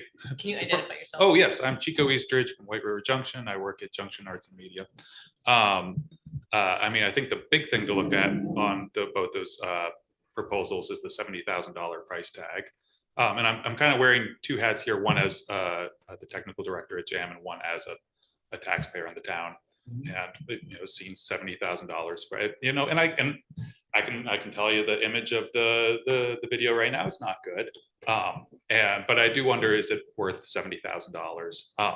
I think that it's not just the video. There are things to consider so that they don't break. The audio system being something that I'm afraid could break. It's it's aging and it's controlled by a computer in here. If it broke, there would be no audio. I would like to see in the proposals things for kind of a smarter control where robotic cameras that can follow people who are speaking, kind of like the owl, but would look significantly better. To me, that's more of a future-proofed sort of solution. Something there, like something like a Zoom room where you can come in and start a meeting. I know it said in there that there currently weren't any other boards besides the select board that'd be interested in using the space, but I think future-proofing is considering that at some point there might be. In the past few years, there have been some committees and boards that have asked me to help with their meetings. So I think that's a possibility. So that's something I'd like to see in there. There's like probably some minutia. I was just reading through it. I could get into about specific things, but not necessarily things that are of great public interest. But. One thing as to the audio, somebody, I think Dan Fraser was pointing out, boy, wouldn't it be great if you didn't have to listen to somebody eating potato chips? I think there's a feature in the proposal that would mute all the microphones except for those people that are intending to talk or have been recognized to talk. Every board member could have the ability to mute themselves if they needed to. It would have overflow into room 2. I know from history it hasn't happened often, but for meetings that exceed capacity, we could have overflow into room 2, room upstairs. And it would upgrade the audio system, but these proposals are kind of everything, video, audio, everything all at once. Certainly can do it in stages, but big portion is obviously deciding timeline, how, do you want to do it all at once? Do you want to try maybe do it in pieces? And how much I'm happy to be involved as much as folks want. Also happy to just return to being the internet for this situation. But whatever is helpful. Mary? Just a quick question. I noticed you said one vendor of the two is the previous vendor who did the original installation back around 2015. And you just said that the second vendor is highly recommended. Can you tell us anything about those two vendors other than that specific information? So the original installation I was a part of is one of the proposals, and I know them. I just happen to know them quite well. They have a lot of experience in community access, and they do much larger installations, amphitheaters, things of that nature. So personally speaking, I would feel comfortable with them working on it.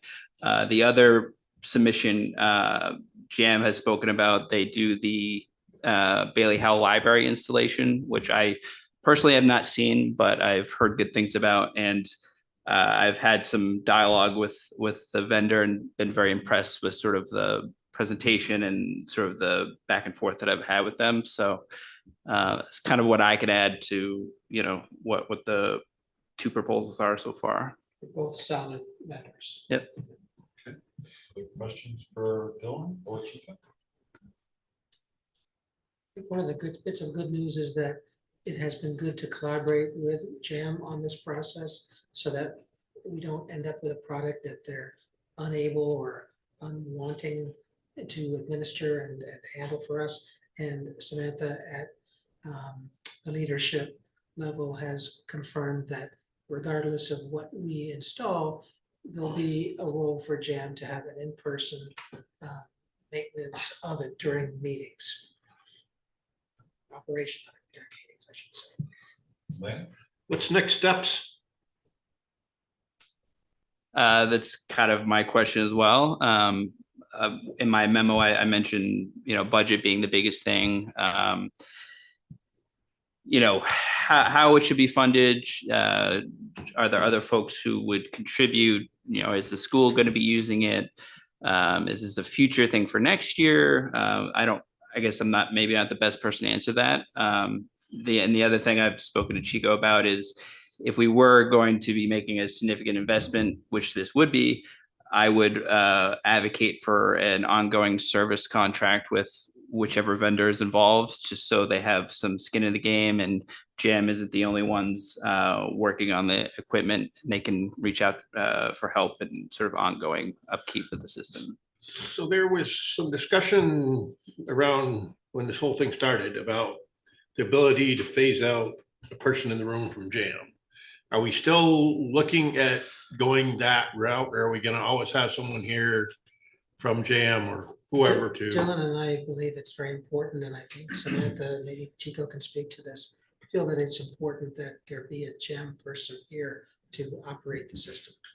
Right, it'll never be an autonomous thing that we'll be able to, well, or semi-autonomous that we'll be able to do in-house. I can't say never, but that's not. Well, no, I mean, right. So the other thing is, how much of this upgrades could you do in-house? I would be able, I have some experience in this world. I can certainly help. Obviously, I have a knowledge of the building and can get the vendor what they need, but this really calls for someone who does installations often, whether we do, Chico mentioned just audio and other things, or if we do sort of an all-encompassing upgrade, such as the two proposals in front of you. So you've got financial impact of 60 to 70 on your vendor. What's your vendor's cost that you would choose? I personally feel good with both of them. I have more experience with the original vendor. So it's hard for me to. When you say original vendor, that doesn't tell me which cost we're looking at. The original vendor is DNR. So if you look at the proposal, they have 69,000 is their estimate. And I've trimmed a little bit based on the back and forth, based on the conversations with Chico in terms of what I know everyone's looking for. But there are opportunities, if it's deemed for, I've seen overflow happen maybe twice in 7 years. So if that's deemed as maybe not as important, that's equipment that could be cut out of the, from both vendors.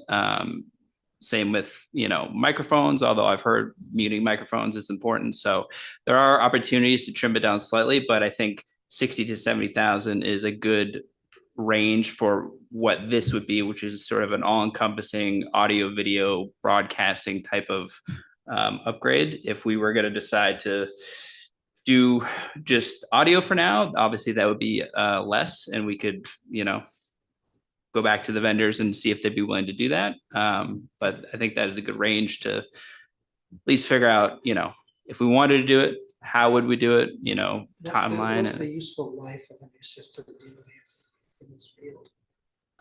10 to 15 years is what I was told. And obviously the goal is to, as long as we upkeep it, stay on top of upgrades and firmware and various kinks that happen from time to time that, the original equipment was put in 2015. And I can tell you that the equipment that was put in was not brand new.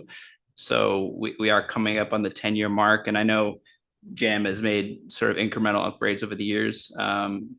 But yeah, that's kind of the sweet spot. So I wasn't quite finished yet. So we have basically had a lot of public input that it's important for the public to be able to access our meetings via this method. Now that the school board has the best room up to the Botec, I don't know if they're going to be utilizing this space or not. But we've definitely heard the voice of the people, and they say that they want to have that input, have that ability to have the meetings. So I think it's definitely something that we have to look at doing for the public.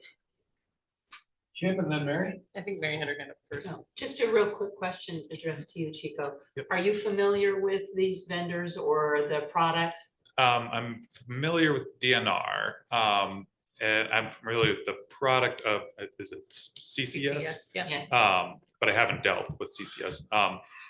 DNR, I can't give a great review to, because they installed the system here and at one point in time dropped the contract. They refused to come up here, which to me I don't know, is enough of a red flag that I would like to avoid them. Maybe they wouldn't do that this time, but that's my experience with them. And I'm not incredibly fond of the audio system that they've installed in here, although it looks very similar to the audio system that CCS or CSS has proposed. So Thank you. Appreciate it. Samantha made one comment to us when we met with her, and that was that she couldn't speak well enough about that one vendor. The which Bailey is- Howe Library. Which Yep. is the CCS? Yep. Could this be a consideration for local option tax funding? I mean, it's not, it wouldn't, there's no way we could obligate it in time for it to be an ARPA thing, right? Probably. I mean, are those proposals? I think we don't, unless we made that decision on October 1st. We do I think have, those are both valid options at this point. I mean, do you think we could get the, we would have to decide on the vendor? Yeah. And be able to make that decision for ARPA. But I mean, I do think it is incredibly valuable to have the access that the recordings give and the streaming gives. And it is, you know, I would hope that maybe I guess one question would be for either of you that could the system be operated without a JAM representative? Like if the planning commission wanted to use this equipment as opposed to Teams? Yep. Could they? I'm under the impression that you would need an operator over here to. There's presets for, at least for DNRs. I can't speak to the other one, but that's definitely possible. As Chico mentioned, as it stands now, I had not gotten a lot of feedback that they would like to do that. But this would kind of open up all sorts of doors of, you know, broadcasting for JAM, broadcasting on our website if we wanted to, you know, kind of bringing us up to speed with kind of future times. But I think the concern has always been, what if something goes wrong? We can't fix it and operate it ourselves. That's why we've embraced JAM as like a security blanket. We always want one of you here. Well, thank you. Is this the kind of, I mean, I always want JAM there, but I also think if we install something like this that requires a second party involved, like if we have the option to run it with JAM as the operator or a staff member as an operator for alternative purposes, I think that would basically increase the value of it because we could use it for more things. Is it also the kind of thing that, like, if the town manager wanted to do a weekly video, it would be equipment they could use for that?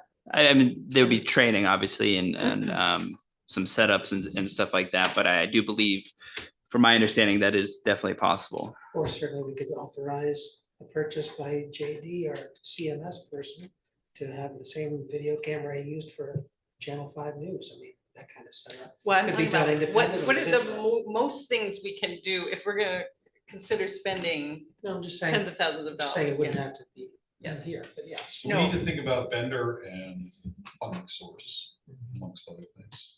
Maybe So- make an inquiry of the school. Yep. I can do that. I doubt they're gonna spend money on anything else right now, but we can ask. Right. Thank you, Dylan. Thank you, Chico. Yeah, Appreciate thanks, it. everybody. Okay, finalizing our budget guidance. We've all had a chance to look at the budget guidance from last year. This is our chance now to decide if you want to adopt this or if there are changes we want to make. We'll, kick it off. Yeah, I think that we should put in here a percentage amount for increase. I mean, that's something that we have tried to adopt, our increases to no more than a certain percentage every year. It would be nice to put that in there again this year. Gail and I have discussed that, and we certainly advocate against that if possible, only because, at least as last year, this has been viewed as mostly a statement of values and broad goals to reach.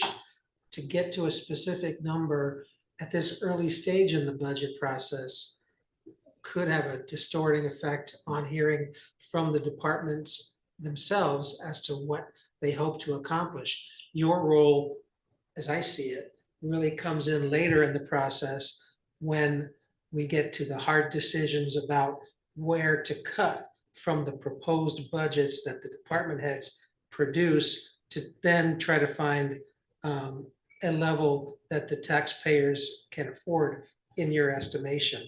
I guess I would say maybe that could be a discussion for later in the process rather than upfront. So for example, there are certainly fixed increases that we could have nothing to do with in terms of reaching that magic 2% number or 3% number that you might have.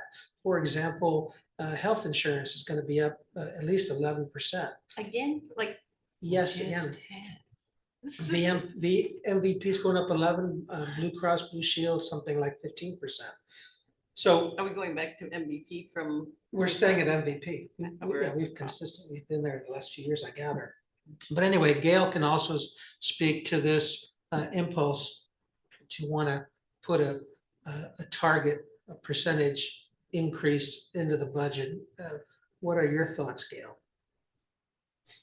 And I could follow up and continue what I was getting at, though. If we don't put a number on it, that's fine.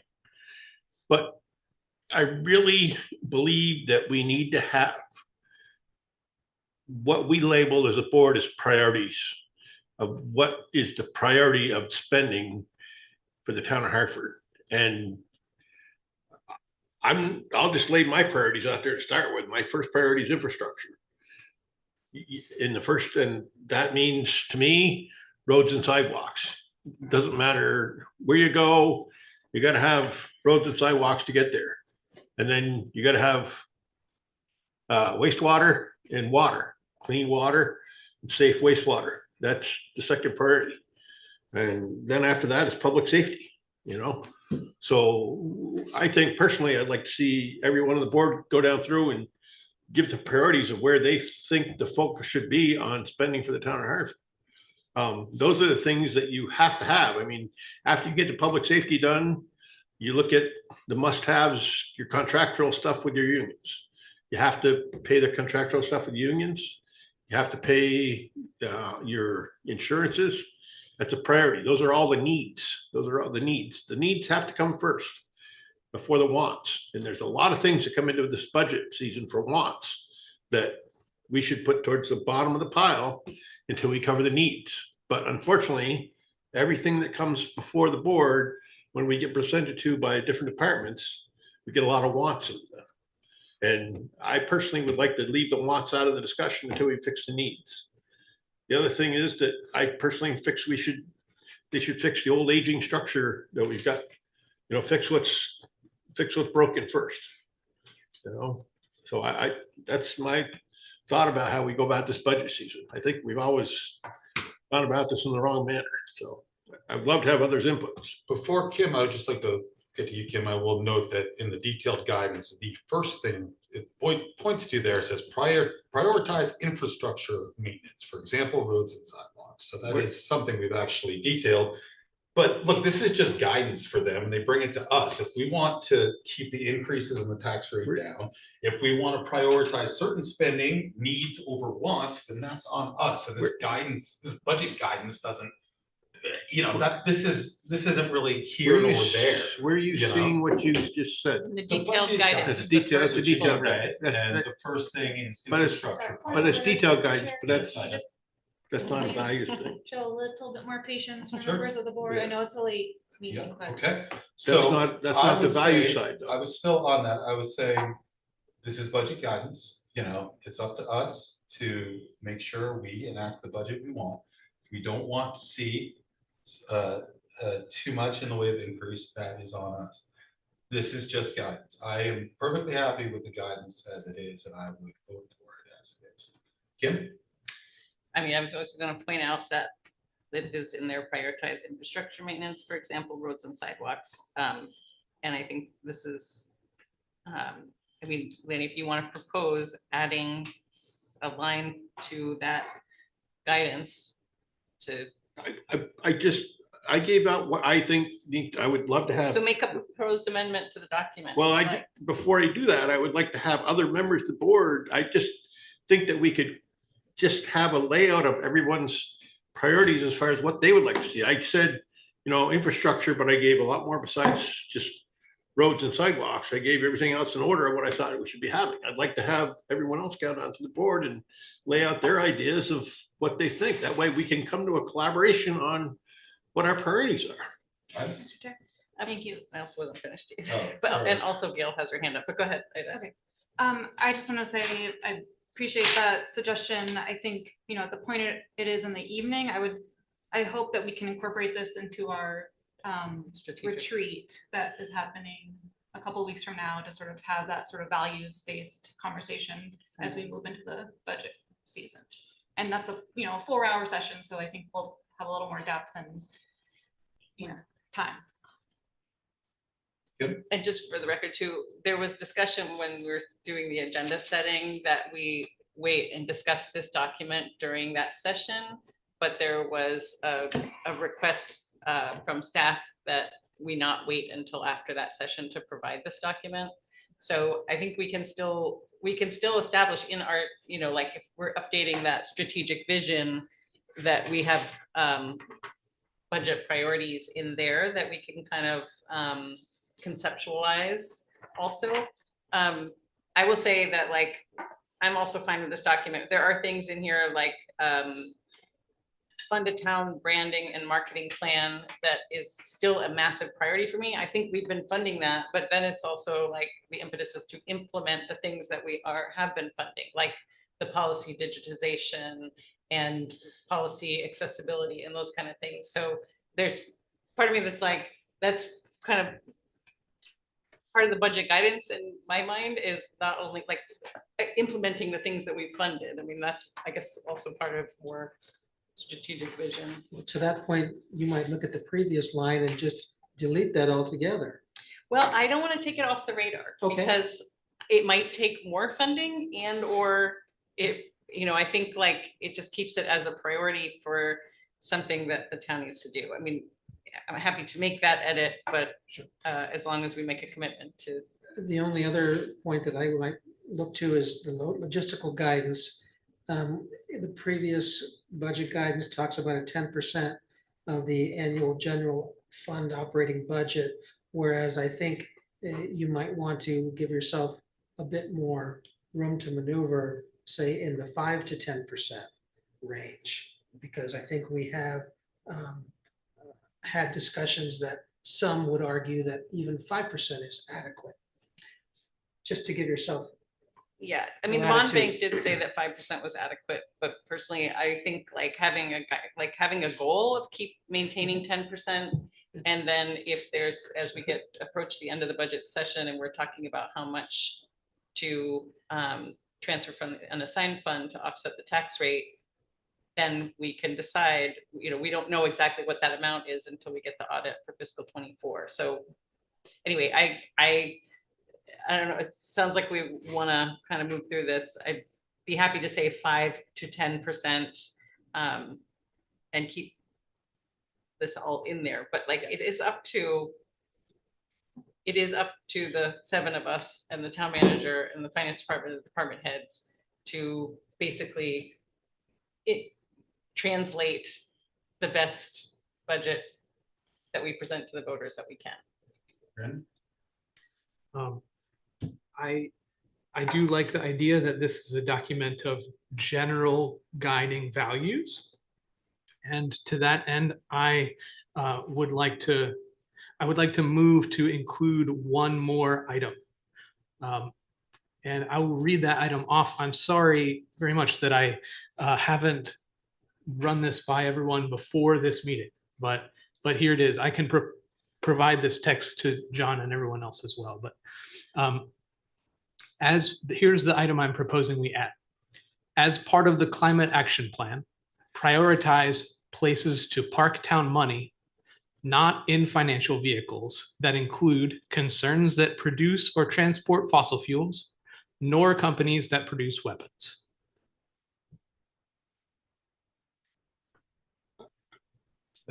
I we don't, we don't do that now. So why, We don't know if we do. we, Gail's on the other end. She might be able to resolve that. Her hand is up. question. Hey, let's go to Gail. All right, where would you like me to begin? Just your thoughts on your thoughts. Okay, so I'll go step by step, and then Brandon and I will answer your question at the very end of all of this, just so I don't lose my train of thought. I understand that the board wanted to extend this discussion through their strategic planning this coming weekend. Unfortunately, we're already behind the schedule. Like, we should have already had the board guidance by the end of August, so staff could have started working on their budgets. And the reason for that is because we know once November comes around, November to December is very busy for everybody for lots of different reasons, and not just because of the holidays. And nobody wants to meet 2 to 3 times a week. So it's just really important that we get this done as soon as possible. As far as a percentage increase, I hear you, Lanny, loud and clear. The problem that I have with that, I've been doing this for 8 years with the town, and the majority of the time, I've been able to bring you a flat budget with the exception of the items that we can't control. And the board makes the decision to make those increases. So having a percentage in there really doesn't mean anything. It really doesn't, because the board is going to make the decisions based on the presentations that they receive. As far as wants versus needs, the meetings that I have with the department heads, I take what they have as needs.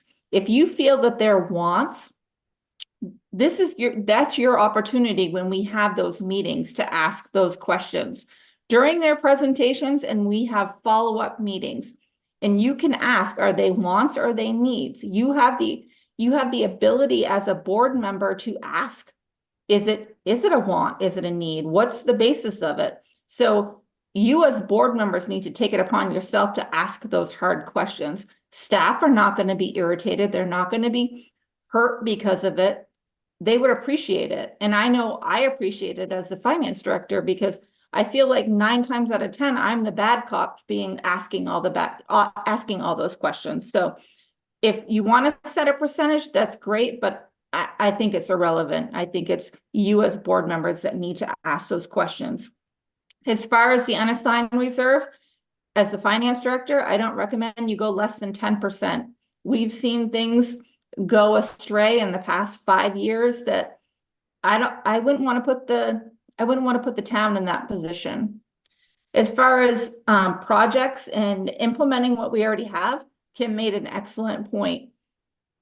We've been funding projects. Why aren't they being implemented? Again, that goes back to the board. You need to ask those hard questions.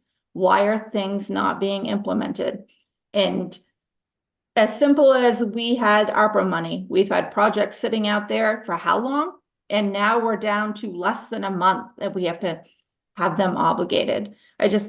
I urge you as a board to ask those hard questions and do what you need to do to make sure that we're doing the best that we can by our residents. And final, Brandon, as far as I know, in my position, as far as I know, we don't fund vendors that support military purchases. If that's something you would like the town manager to direct staff to look into their vendors, then that would be something that would have to come from the town manager. But as the finance director, I'm not aware of any currently vendors that we have that are in that position. Thank you. Indirectly, you could always look to VEMRs. They're the ones who handle pension funds, and presumably they invest in pensions. They invest their pension funds in money-making enterprises. But I don't know that there's any other game in town for retirement plans for employees other than VEMRs. Great point, John. Thank you, Gail. So based on what I heard from Gail, and I'll open it up, there is some urgency to get this done for the department heads. And that at the end of the day, whether, you know, we as the select board need to make those decisions. If we don't want to see a tax increase past a certain amount, we need to make those decisions. So, I mean, I would recommend we adopt the guidance as is, but I'll open it up for whoever wants to comment. I have a quick question, based on what you said, John, what I think all of us are aware. There's nothing in here that says, keep in mind the non-negotiable items. And maybe that's just par, and I'm just trying to understand. I think the board will, the department heads know full well, because Paula helps them with personnel cost information, the union contract, the impact, the health insurance. She gives everybody, I think, what is called a census document, which tells department heads how to plug in those costs that we just have to pass along. Right, because I remember specifically asking that question, and I was just so happy that, I mean, Gail was one example. She right off the bat said 92% of my budget are the people. Right. And so at least then I knew what we have to work with, you know, which is, I think, really helpful to say, okay, you know, this takes in retirement, this takes in healthcare, this takes in all these other things. And how many vacancies do we have in these departments? And in terms of tools in your tool belt, you'll know a lot more, I think, in November when you hear from the auditors about how the last fiscal year ended up. Right. Plus, minuses, that kind of thing. Right, right. I think I will continue to reference this. I brought it up in my questions, and I won't, I mean, we can adopt this as is, but if I were to add something, it would be something along the lines of present a budget that any person in the town can understand. Like, I think it is still, I think our actual budget document is really difficult for a layperson to fully understand and to look at a line and say, oh, this is how much it costs to do this thing. It's not simple. And so, I mean, my kind of unofficial guidance would be present a budget that anyone can understand.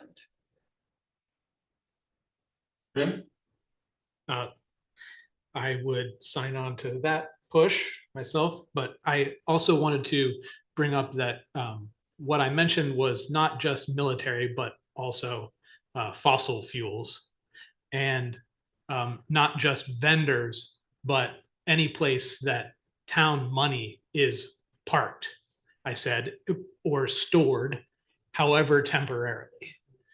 And so, you know, that gets to be a little more extensive. And I will also say that I did technically make a motion on an item on our agenda. So I don't know whether that requires a vote. Requires second if we're going to vote. If you'd like to restate the motion so that we're all aware of what it is. Okay, I would like to do that. Thank you. Okay. I would like to include an amendment to this budget guidance for staff. The amendment I move to include is, as part of the climate action plan, prioritize places to park town money, not in financial vehicles that include concerns that produce or transport fossil fuels, nor companies that produce weapons. Okay, we have a motion. Do we have a second?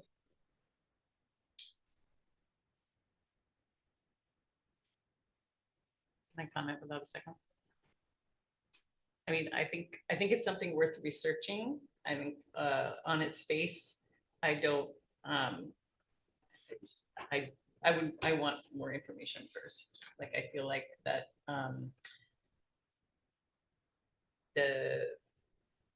there's potential for that, but the way it's phrased could mean that we couldn't store our funds in a Mascoma bank account because Mascoma Bank spends money on fuel to heat their buildings or something. So anyway, I think it just needs refinement. It needs research and refinement before I would sign on to it. And I don't know that it's specifically referenced in the climate action plan. It kind of implies that it's, you know, we have a climate action plan, but I don't know if maybe you do know that that specific initiative is part of the climate action plan. Yeah, if there's no second, then we're not gonna take action on the motion. Motion dies for lack of a second. All right, I was just gonna say that I agree with Kim that I think, your values are in the right place. And I think hopefully all of us feel this way, but I also think that in order to try and research the information that you ask, we probably need to hire somebody. I mean, I think it depends on how much in depth these things are and where the fossil fuel is or the military spending. It's really difficult to dig into that. It's not a simple thing. And that's my biggest concern is, who would we get to do this? How would they do it? It would require someone full-time to do that. And if I may, that's why this is in this very general values document. It wasn't an attempt to prohibit. Yeah. Well, maybe that's something explicitly. we can also discuss on Sunday. Yeah. I still want to go back to what I was getting at before, though, is that, I mean, we've had significant budget increases. This year it's been a significant budget increase and taxes have gone up for a number of people in our town. And we're already hearing we're looking at 11% increase in insurance. So I know that Gail does a great job at trying to bring us a bare knuckles budget when she comes back to us. But we gotta, what she said is absolutely correct. After we got a bare knuckles budget, we go and throw all these other things into it. And we gotta curtail that for this next budget round and realize that we are adding to this budget. Last year, we added to the budget in extremes. And we can't ask Gail to go out and bring us a bare bones budget and then put this extra burden on the taxpayers. I mean, that's why I still think that we need to concentrate on what is absolutely necessary first to have the town of Hartford operate. That's the first things that we need to fund. And that's what I would like to see presented first, and then we can build from there. That seems like it's very simple to me. Well,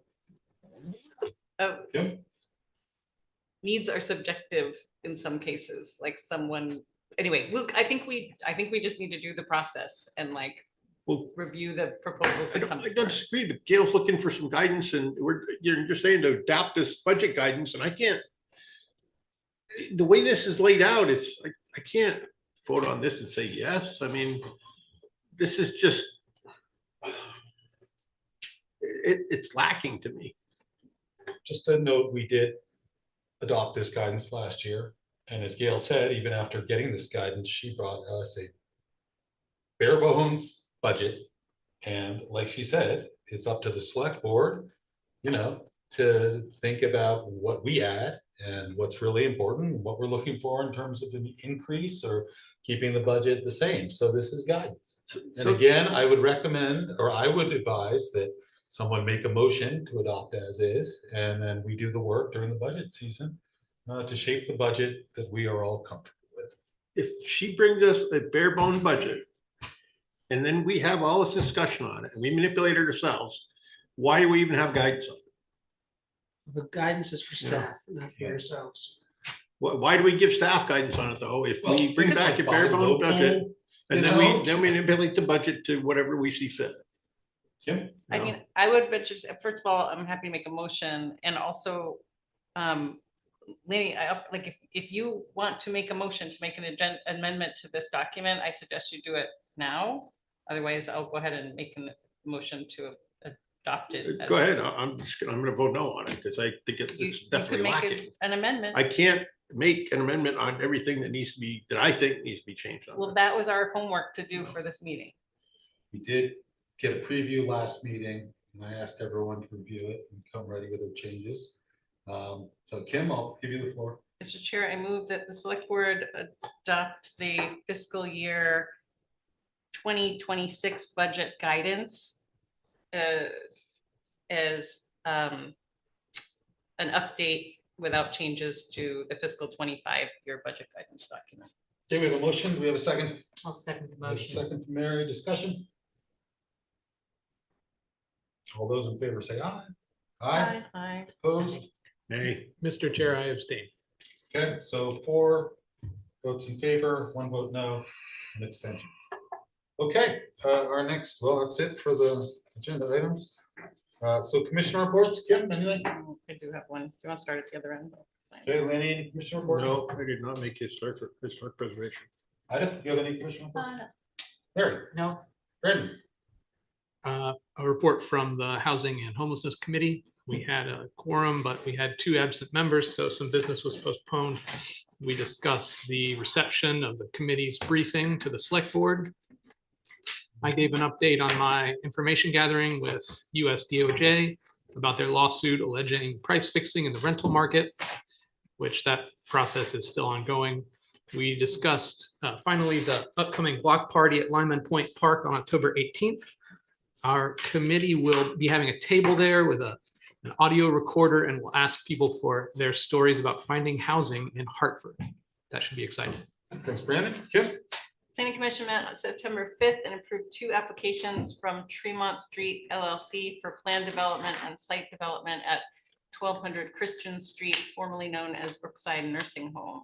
Commissioners approved both applications 5-1 with conditions relating to a deferred parking plan and to add 7 additional parking spaces if at a later date it was deemed necessary to comply with various parking concerns which were raised by many in the neighborhood. Thanks, Kim. I don't have any commission reports. Consent agenda, I'll take a motion. Mr. Chair, I move that the select board approve payroll ending September 14th, 2024, AP manifests of September 13th and September 19th, 2024, meeting minutes of September 3rd, 2024, and future meetings of September 22nd for strategic planning, October 1st, October 15th, and October 29th, 2024. Okay, do we have a second? I'll second the motion. Second from Mary. All those in favor say aye. Aye. I'll take a motion to adjourn. So Before we do that, what time's our meeting or? 1 to 5, West Hartford Library. Sunday. Sunday, the 22nd. And it will be recorded. Nick will be there from Jam to record it, but it will not be a hybrid. So public is welcome to attend, but it would need to be in person. Okay, I made a motion to adjourn, I believe. Second. I was so moved. Oh, sorry. So- It's okay. Okay, you're second. I'll second. Yeah. All those in favor say aye. Aye. Okay, thanks for adjourn. Signatures from those who I haven't gotten them. 1 to 5 p.m. Yep. I just